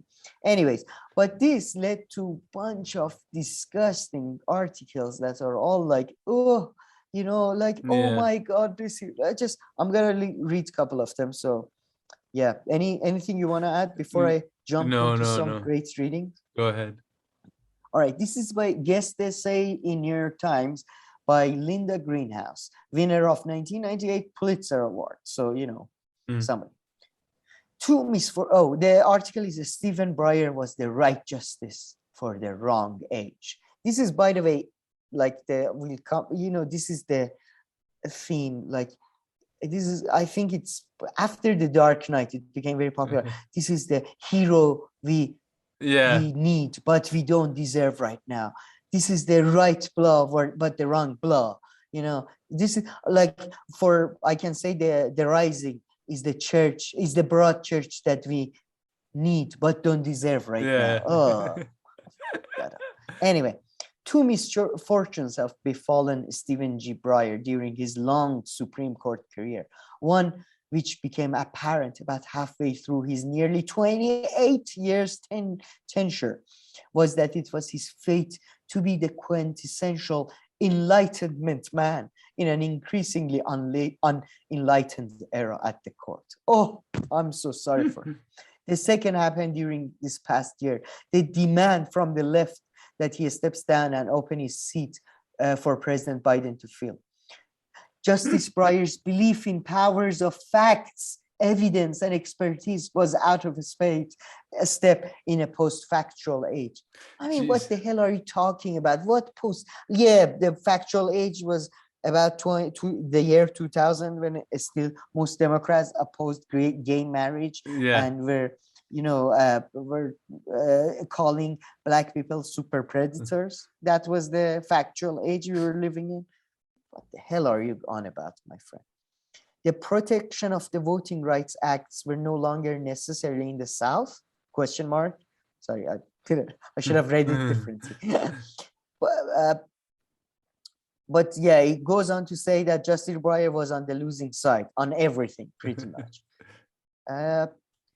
It's just,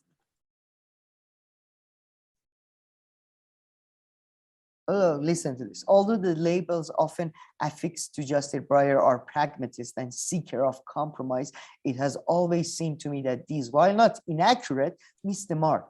They discount the passion beneath the man's cool and urban persona, passion that I think stems from his early encounter with a court that understood the Constitution as an engine of progress. What the hell are you talking about? I mean, have you, by the way, see Justin Breyer's interview. There is less passion in him than a glass of water, you know? Man, the sucking up is unreal. And these people, they don't have to just suck up to their bosses, but they have to suck up to like... Yeah, it's like yeah, again, people they don't know. Free sucking up. It's like sucking up for no reason. I mean, maybe there is a reason. I mean, it goes on and on, but towards the end, it goes to say, in recent months, Justin Breyer has been mocked on the left for clinging to a romantic vision of the Supreme Court as an institution apart from politics. Surely that argument has gone. If he could only get over that fiction and understand the political moment, he would hang up his robe. That mistakes the man. He cuts his eye teeth. I've never heard this expression in politics, working for Senator Edward Kennedy, another centrist, useless Kennedy, as chief counsel to the state judiciary committee. I'm sure he, along with the rest of us, has watched with clear eyes and a heavy heart as politics swamped the institution he loves. His understanding of politics, that the only way to make difference is by staying in the game, led him to stay on the court as the diminished liberal side seniors associate justice. A role will now pass to Justice Sotomayor, although he will reportedly remain on the court until the end of his term. He chose to announce his plans to retire now, just after court finished assembling the case. It will hear and decide through late June or early July. This suggests he has the month ahead fully in the view and has decided that he has made all the differences he can. Now it's time to let someone else try. Okay. Oh my God. Jesus Christ, man. Man, these opinion pieces, they're horrific. I mean, I never read them. They seem like they're like the worst pieces of writing you find in the mainstream media. I mean, a normal article in mainstream media is heaven compared to this. Oh yeah. Let me just... What the hell are these opinion pieces? I know. I've got a couple of more though. Don't get too excited as of yet. I'm just looking for it. Sorry about that. So, all right, that's not it. All right, another one. The court loses its chief pragmatist. This is from The Atlantic by Jeffrey Rosen. With the upcoming retirement of Justice Stephen Breyer, the country moves into a more ideologically divided future. So this one is another piece of paper that just goes on to basically kiss his ass. Breyer's constitutional vision as justice, his commitment to temperance, what's that? Flexibility, compromise, and restraint had mixed success at the Supreme Court in the terms that ended last June. Although it issued some polarized decisions along 6 partisan lines, most notably in the case limiting the Voting Rights Act, the court also issued relatively narrow and nearly unanimous decisions, several written by Breyer himself, in cases that upheld the Affordable Care Act, protected free speech rights of students, and defended the religious liberty rights of Catholic social service agencies. That was my question. Was Catholic social service agencies were under attack at some point?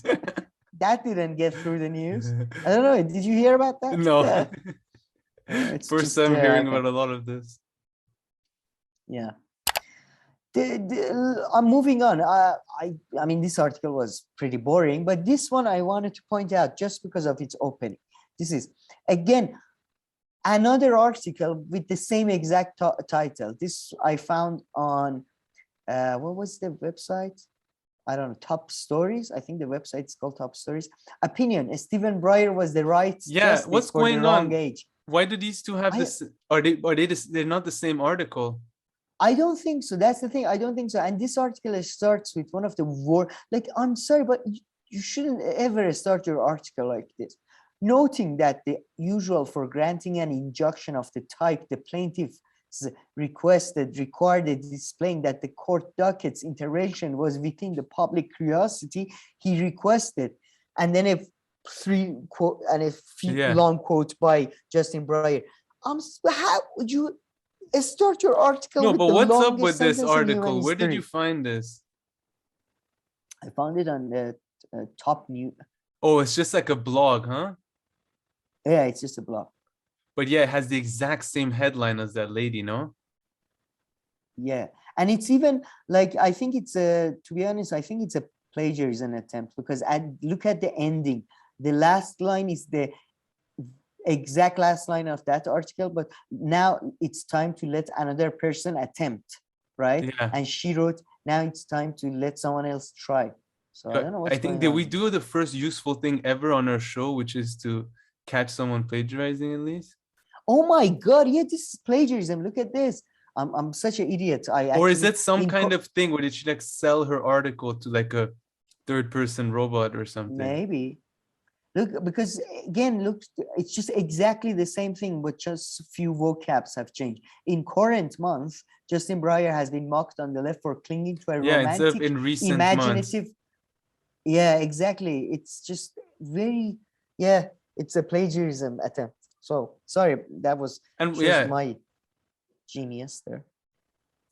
God, no, but I mean, this is, I'm very, but because the beginning was different, and the beginning was so stark to me that it started with such a weird, like, way. But yeah, this guy is finally gone. I'm glad that, he didn't do a Ginsberg and cling on to power till the last possible moment. But yeah, good for him. I mean, he earned a lot of, ass kisses. Ass kissing. Yeah. No, that was insane how much that lady was just loving him. I mean, she reported on the Supreme Court, it says here, so maybe that's why. So, but that's what they say. You're not supposed to get that close to your subjects as a objective, impartial journalist. It's like as if she's talking about her dying dad or something. Like, geez. Yeah, I know. It was crazy. But before finishing up geopolitics completely. But yeah, and also, you're right about that. Sorry, that's kind of funny thing about the right person at the wrong time, or the wrong time and the right person. These deserve and need, since the Dark Knight, the deserve and need switcheroo has become a very, very common tactic by all opinion writers. So yeah, but what else were you saying?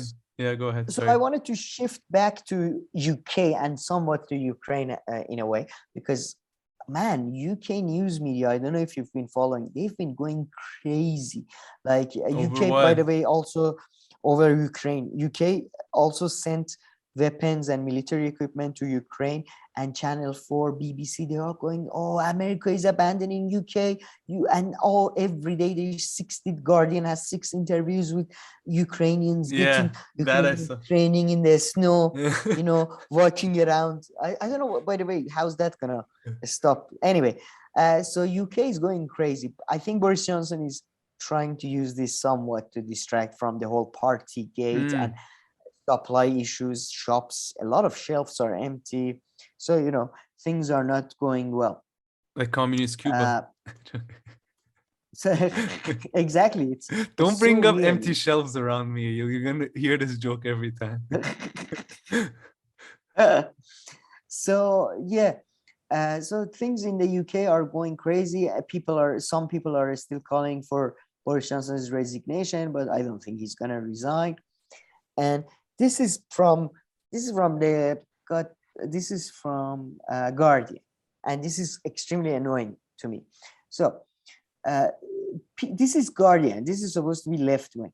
This may be Rishi Sunak's best chance to seize the crown, but will he dare to take it? Toynbee. Anyone who stays in the cabinet is complicit with Boris Johnson. The Chancellor's window for action is shrinking fast. So the liberals at The Guardian, they love Rishi Sunak because Rishi Sunak is one of those guys, is one of those who is from a different ethnicity. He's got a bit of a brown skin, so he's a posh boy who believes in neoliberal policies, and he's always talks like that.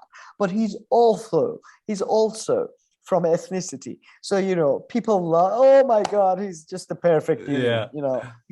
He's he's just a dreamy little boy, and he's also married to a lady. Basically, his father-in-law owns half of India, so that's very helpful in your life generally.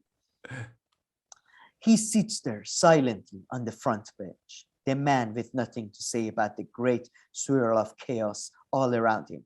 What is Rishi Sunak thinking?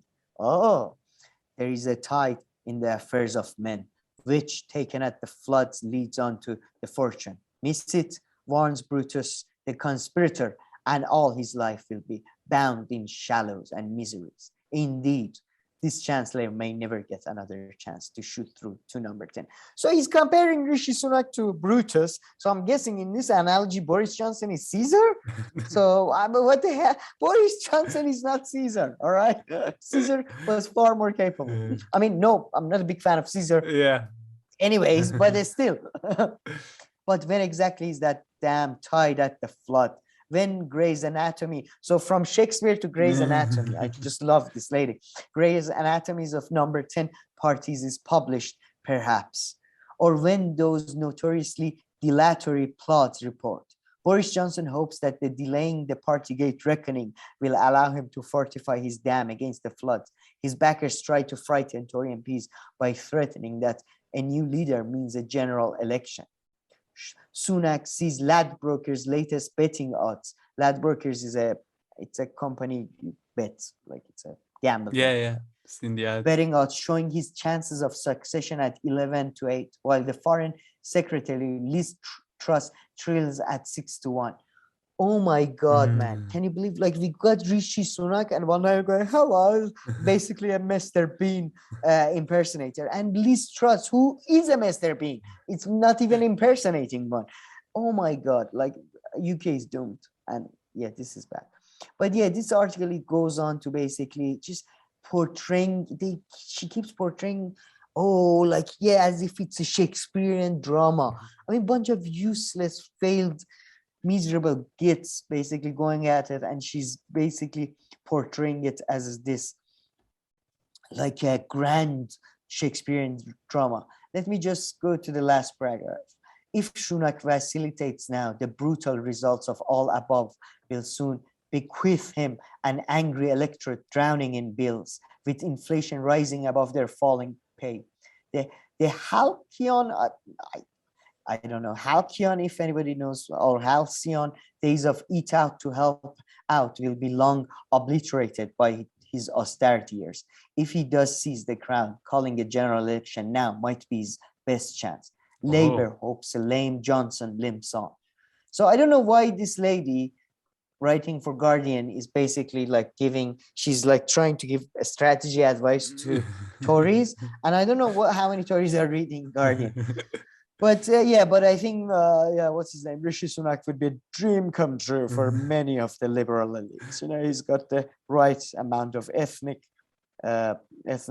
and neoliberal brutalness. So. Beautiful combination.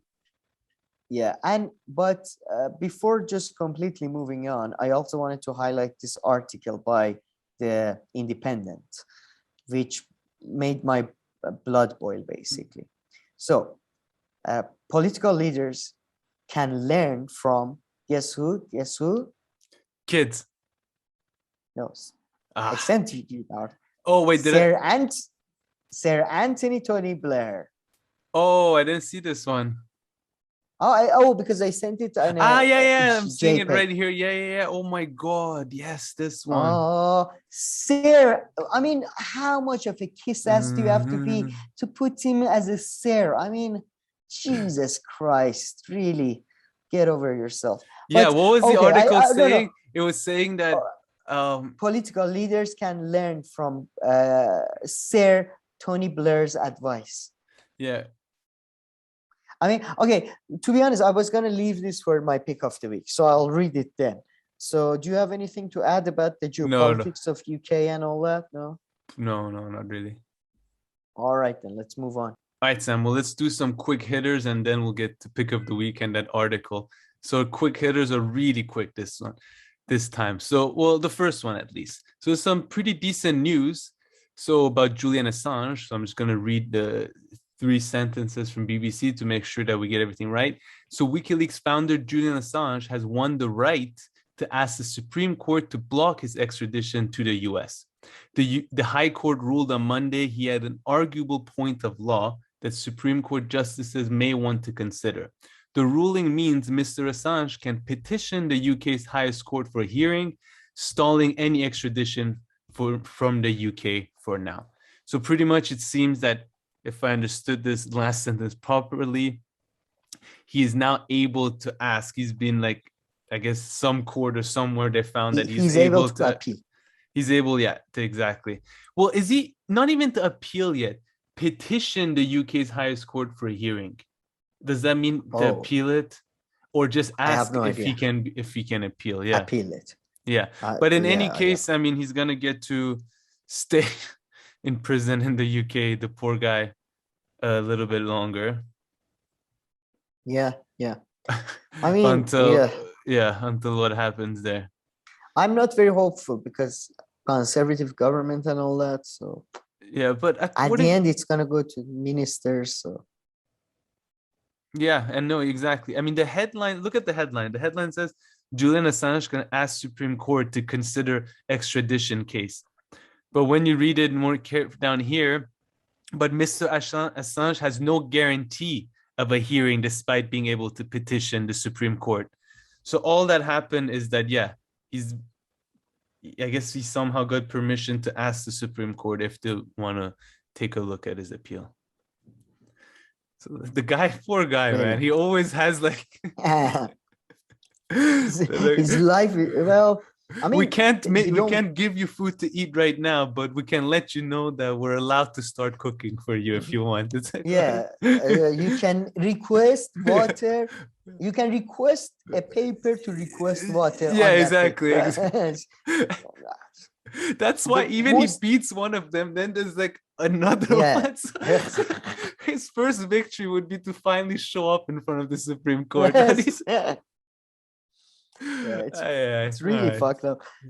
But the most annoying thing is, in my view, he was like, what he did, in my view, was far braver and more important than what the leakers did. And he doesn't show him at all any love, like a broad left. I'm not talking about Katie Halper and Matt Taibbi and I don't know, Aaron Matte, but most of them. Yeah. No, definitely. I mean, I'm pretty sure I think we talked about this, but with the Sweden like rape allegations, I think those ones like muddied his name more than like anything else, right? Because that's like something that everybody like would understood. He's accused of, raping women in Sweden too. I think that one like probably did the most damage to his brand name, I feel. I think his Clinton thing was more like that made the mainstream media. No, that really made the mainstream media turn on him. But I mean, this one was such a like easy, obvious one to throw in there. Look, this guy is so bad that he even has like rape allegations in Sweden, Yeah, I don't know. It's either way off. Yeah, although that's of course been completely thrown out and everything. But what's this monkey story you had for us? Let's move on to your monkey story. Another feel-good story. It's been a few days now. It's from 22nd of January, but I hope, we'll get into what I hope. But the title of the story is Dun, dun, dun, dun, dun. Do we have a James Bond like music? Is that copyrighted? Monkey on loose in Pennsylvania after crash on way to laboratory.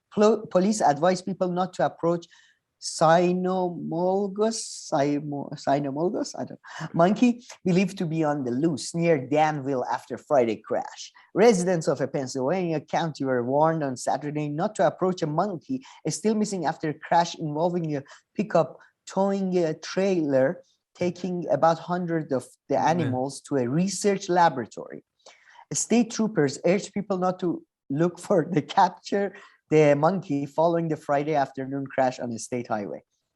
So, I mean, this monkey is my hero. So I hope that basically there was a like these, you know, I hope this is basically beginning of the Planet of the Earth. I don't know if you've seen Planet of the Earth series, but it's kind Planet of the Apes or Planet of the Earth. Planet of Apes. Yeah. Sorry, what did I say? Earth. Planet. Like, you said Earth. Yeah. Planet of the Apes. Oh man, this is great. I hope this monkey, like, it was a plan by the monkey, and then like there was a altercation, kinetic altercation with the driver trying to take the wheel. And then, you know, the monkey and all the animals are like, guys, run, no, you run. And probably a few of them were killed in the action. But yeah, I love this monkey and I hope he doesn't get caught. Let me read this. A witness, Michelle Fallon, told the Press Enterprise newspapers of Bloomsburg that she spoke with the pickup driver and a passenger after the crash. The driver appeared to be disoriented and the passenger thought he might have injured his legs, she said. So I'm hoping like maybe that's why the driver is feeling not good. Maybe they injected him with something. I don't know. But I'm loving this monkey that ran away. Yeah, I hope they all get to at least be taken to some kind of zoo or sanctuary now that they almost escaped, these poor guys, because they were on their way to a research lab. Yeah, exactly. I'm hoping maybe it's for medication that we need.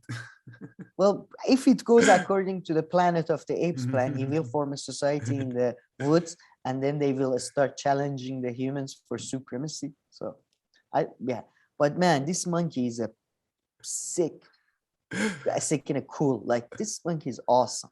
I want to get to know. Do you think email him or something for an interview? Do you think he'd be up for that? This poor monkey. They want people to stay away from him so bad. Yeah, because dangerous. I guess probably has developed the skills. I think this is the monkey that has developed the skills of he can speak to humans, just like he's Caesar. He's goddamn Caesar from Planet of the Apes, and he's gonna. I'm hoping that's why they're saying that you shouldn't. Like, if people get to know this monkey, then the world will change. Yeah. But yeah, it was a very good feel-good story. So I thought I don't know. It was a bit. It's like half feel good because I mean, some of the monkeys escaped, but they're all caught, so they're still going to be taken to the lab for research. And this poor one got out. Yeah, it seems so. Hopefully, some monkey lover, someone who knows how to talk to monkeys, comes across them and gets them and takes them home. Hopefully, I'm hoping Caesar, like Dalton brothers from Lucky Luke, Caesar will. Attack the caravan of poor monkeys or poor animals being taken to laboratory. So weird. I mean, most of the tests, that's the thing. If the laboratory tests were for cancer and AIDS only, whatever. Yeah. But most of the tests, it's for like, perfume or like soap or something. Yeah, no, that kind of shit is seriously bullshit. Yeah. I mean, I can understand how maybe, Sorry, I just thought of it. I mean, I can understand how some things it might be absolutely necessary. So maybe it helps to create, some cure for cancer or something. Nothing. I was just imagining if Jordan Peterson ran like any of these labs, like he would give like some food to a bird and be like, okay, you see the bird can eat it. Okay, you can give it to your kids or something. Like, he would draw the craziest relations, He'll be like, listen, these dogs, they only need to shower once a month. So based on that, humans don't also need to shower. as you can see, there is a hierarchy among the wolf population. Therefore, submit to my will. So, The I am connection. the alpha. I have a feeling in workspace he would come and he would try to alpha. I don't know. He would tell people to like throw out their furniture and stuff. He'd be like, listen, we got these monkeys' furniture. They didn't want any of it. Haven't you seen bats? They sleep hanging from it. Man, we would all be screwed. So, ant colonies go. If the monkey that now gets out invests his money into Bitcoin and other cryptocurrency, I think he can beat inflation. Man. Oh my God. So but I was very happy overall. Still one monkey got out. So yeah. Hope so. Maybe someone in Pennsylvania will find him before the state troopers or whatever and take him somewhere to chill. But okay, should we do pick of the week, worst and best? Yeah, let's do that. Yeah. Who goes first, worst or best? You like that last time you started, so I'll start this time. Go ahead. So my pick of the week is the goddamn Labour Party, which is just the UK Labour Party. Oh my God. Yeah, UK Labour Party, man, they are just killing me. So you had the Tory guy defected to the Labour, and man, Keir Starmer, you should have seen him. He wasn't. I don't think maybe the day he got to be anointed, he got knighted. He's Sarah as well. He was this happy. Oh, hello, please come in. Oh, I love you, buddy. I love Tories. So he was welcome. In the same week, NEC, the Central Committee of the party, voted that whip is not restored to Jeremy Corbyn. Jesus so Jeremy Christ, Corbyn nice. is not part of the party still technically. So he might not be able to stand as a Labour candidate, if there's an election, which is very fucked up. And it just shows that, they are winning. So in the same week, they're welcoming this conservative. They are kicking Jeremy Corbyn out pretty much. Yeah, wow. Yeah, shit. Yeah, That's actually when you hear both of them together, exactly celebrating this conservative switching over, and at the same time denying again. It's so fucking. Corbyn. Keir Starmer is right now living in this delusion that the Partygate and all that, and maybe the Ukrainian crisis will lead to a situation where Boris Johnson's defeat is any but guaranteed. Kind of like, to be honest, the way Tony Blair became prime minister. But I'm not so sure. I personally still think Boris Johnson, even as a Labour person, I would say he's a better leader than just Keir Starmer. He's just such an ineffective fool. Yeah. And he's so happy that now he gets just to talk about, personal virtues and right and wrong. No, and then, and then while I was hating on the Labour Party, blast from the past, Tony Blair came back to my attention through this independent article. Political leaders can learn from Sir Anthony Blair's advice. Now, shall we read and see what is this mage's advice, this Mave's great advice? Please, really? Okay.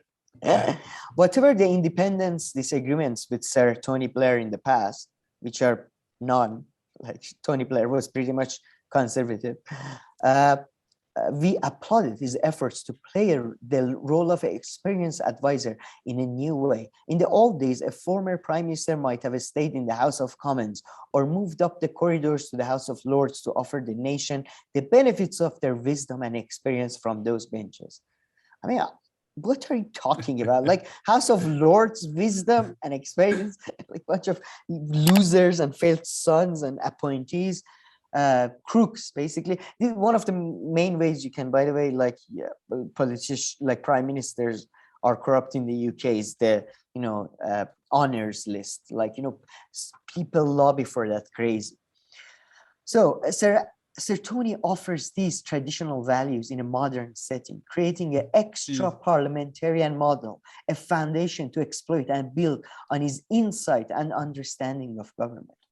Oh my God. Some of his advice has been offered occasionally controversially to foreign leaders keen to learn the lessons of public service reform. So now I get why this article was written, because this article just comes a week after Tony Blair's legacy was again, for the 100th time, was dragged through the mud because he gave advice to the Kazakh leader.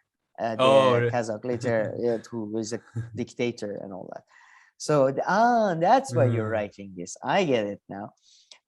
Controversial, when they say controversial advice to controversial leaders, foreign leaders, that's a giveaway. 100%. But in recent years, his most striking contribution has been to the policy debate in this country. Throughout the Brexit agonies, his was the most articulate and persuasive case for membership of the European Union. His was the most off-putting, and if he had any sense, he would have stayed out of that debate because, after the referendum, for pausing long and hard to consider the implications of the decision to leave. So, that turned out to be a great winner for the Labour Party. They lost all, the whole red wall collapsed because the Labour continued to be basically, we don't know, maybe we have a second referendum. We don't know. So thank you for that advice, Tony Blair.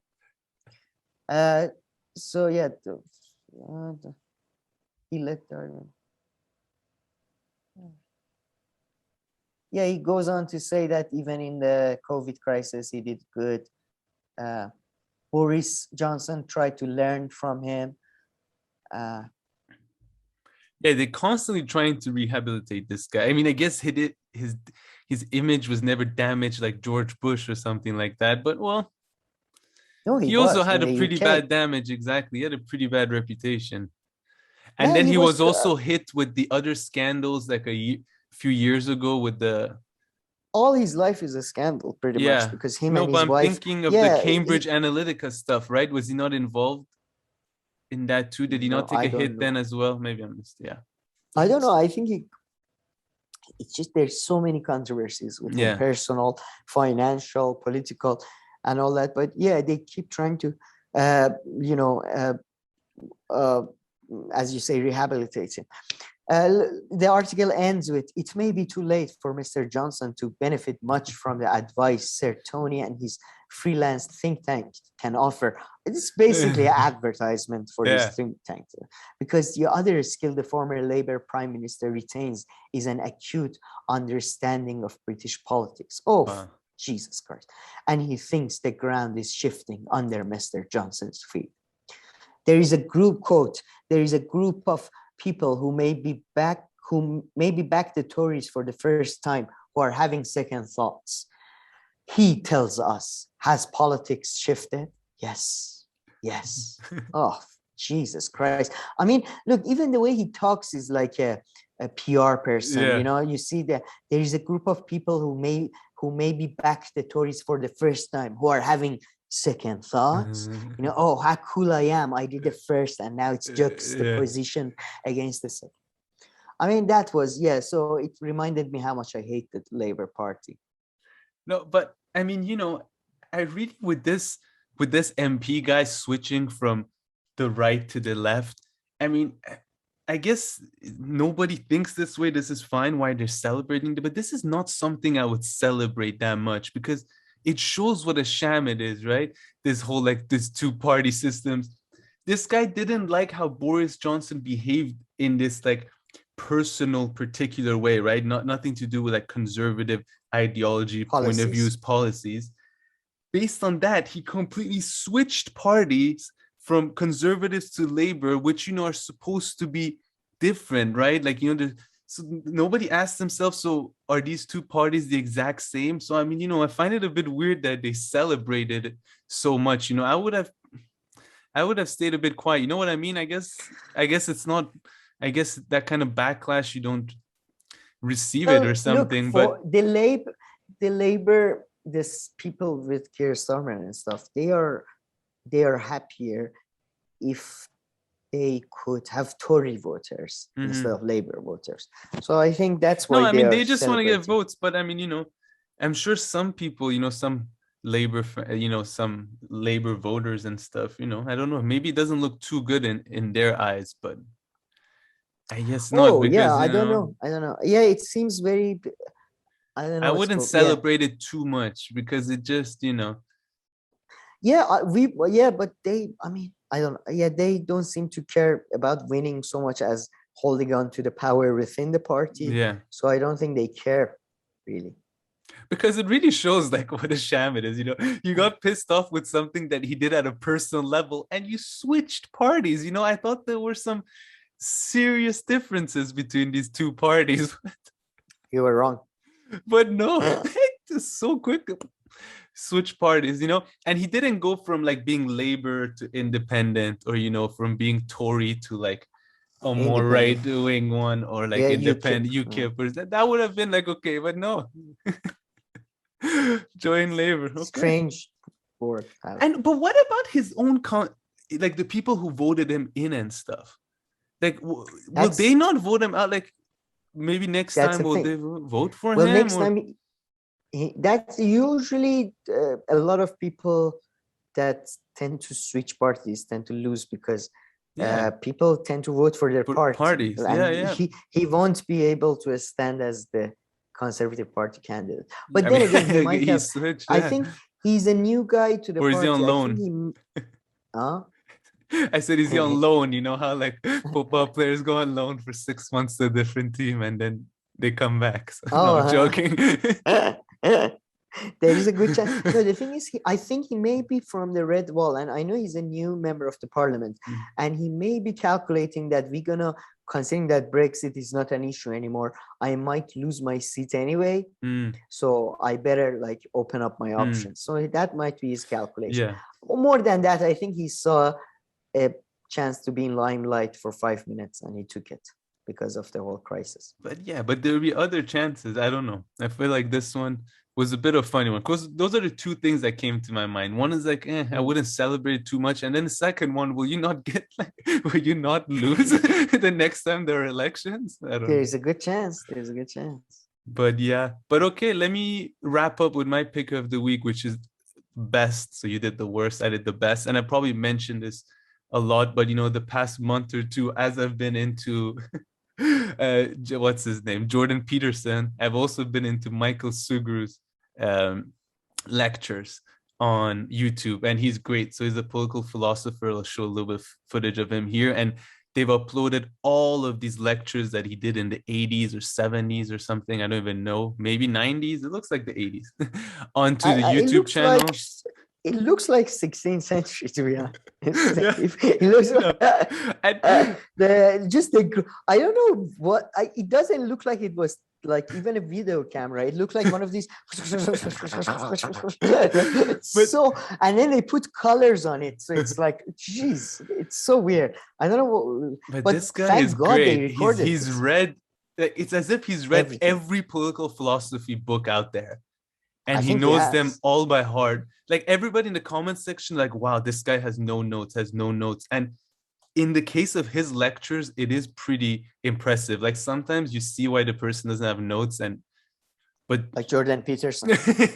No, he says that I don't use notes, and it clearly shows, man. It definitely shows you don't. But anyway, Michael Sugrew's channel is great. I mean, every single political philosopher you can think of, he has a lecture. And I was listening to the one on Jean-François Lyotard this week. He's a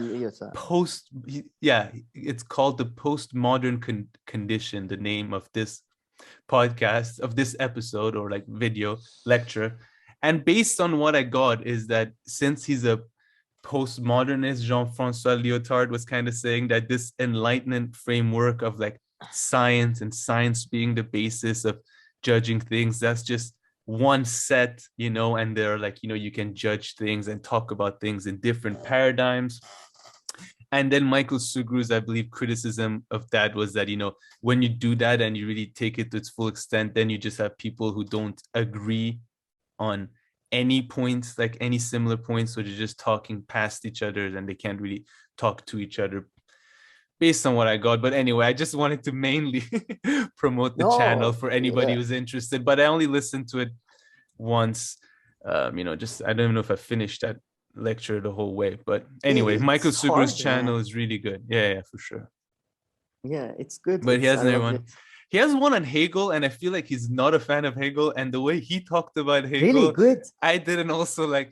Hegel just seemed like, he wanted to solve everything about. Is Hegel like wanted like an answer to everything and anything, something like that, right? Based on what dialectics is that. It's a bullshit. It's like, again, like it's ideology in the sense that it's all encompassing explanation. Yeah. I think that's what I got from Michael Sugru. And he was saying like, I congratulate him on having such a, not many people would dare to, tackle such a big and hard subtopic, but he says, but I think like many others before him, yeah. I mean, the part of Marx that I don't like is the Hegelian part. And he was very influenced by Hegel, I think, no? Yeah, very much. Yeah. I mean, he kind of makes Hegel much better in many ways. Because I genuinely think Hegel was a charlatan. Not a charlatan, actually, that's not fair. I haven't read about his life, but he was very much a liberal in this. But I see. I didn't know much about him before this lecture, but yeah, Michael Sugru was kind of, he was kind of saying that. Yeah. I mean, I'm very biased. I came the first, I read Schopenhauer and his writings before Hegel. I don't think I've ever read Hegel, like his own writing. So I'm a bit biased in that sense. I came to know him through his enemies. I see. Okay. You know what I mean? Yeah. No, I'm not familiar with that at all. But yeah, I got to know him a little bit through Michael Sugru.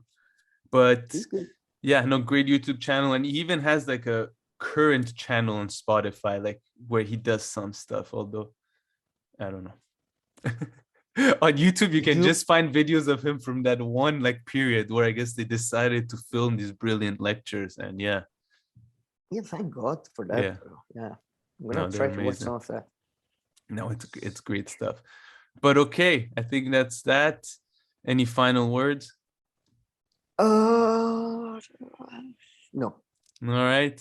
Well, people, please like and subscribe, and more importantly, let us know what you think about all the bullshit we've talked about in the comment section, and we'll make sure to get to them. If not, thank you for watching. Please like and subscribe, and we'll see you in our next video. Thank you.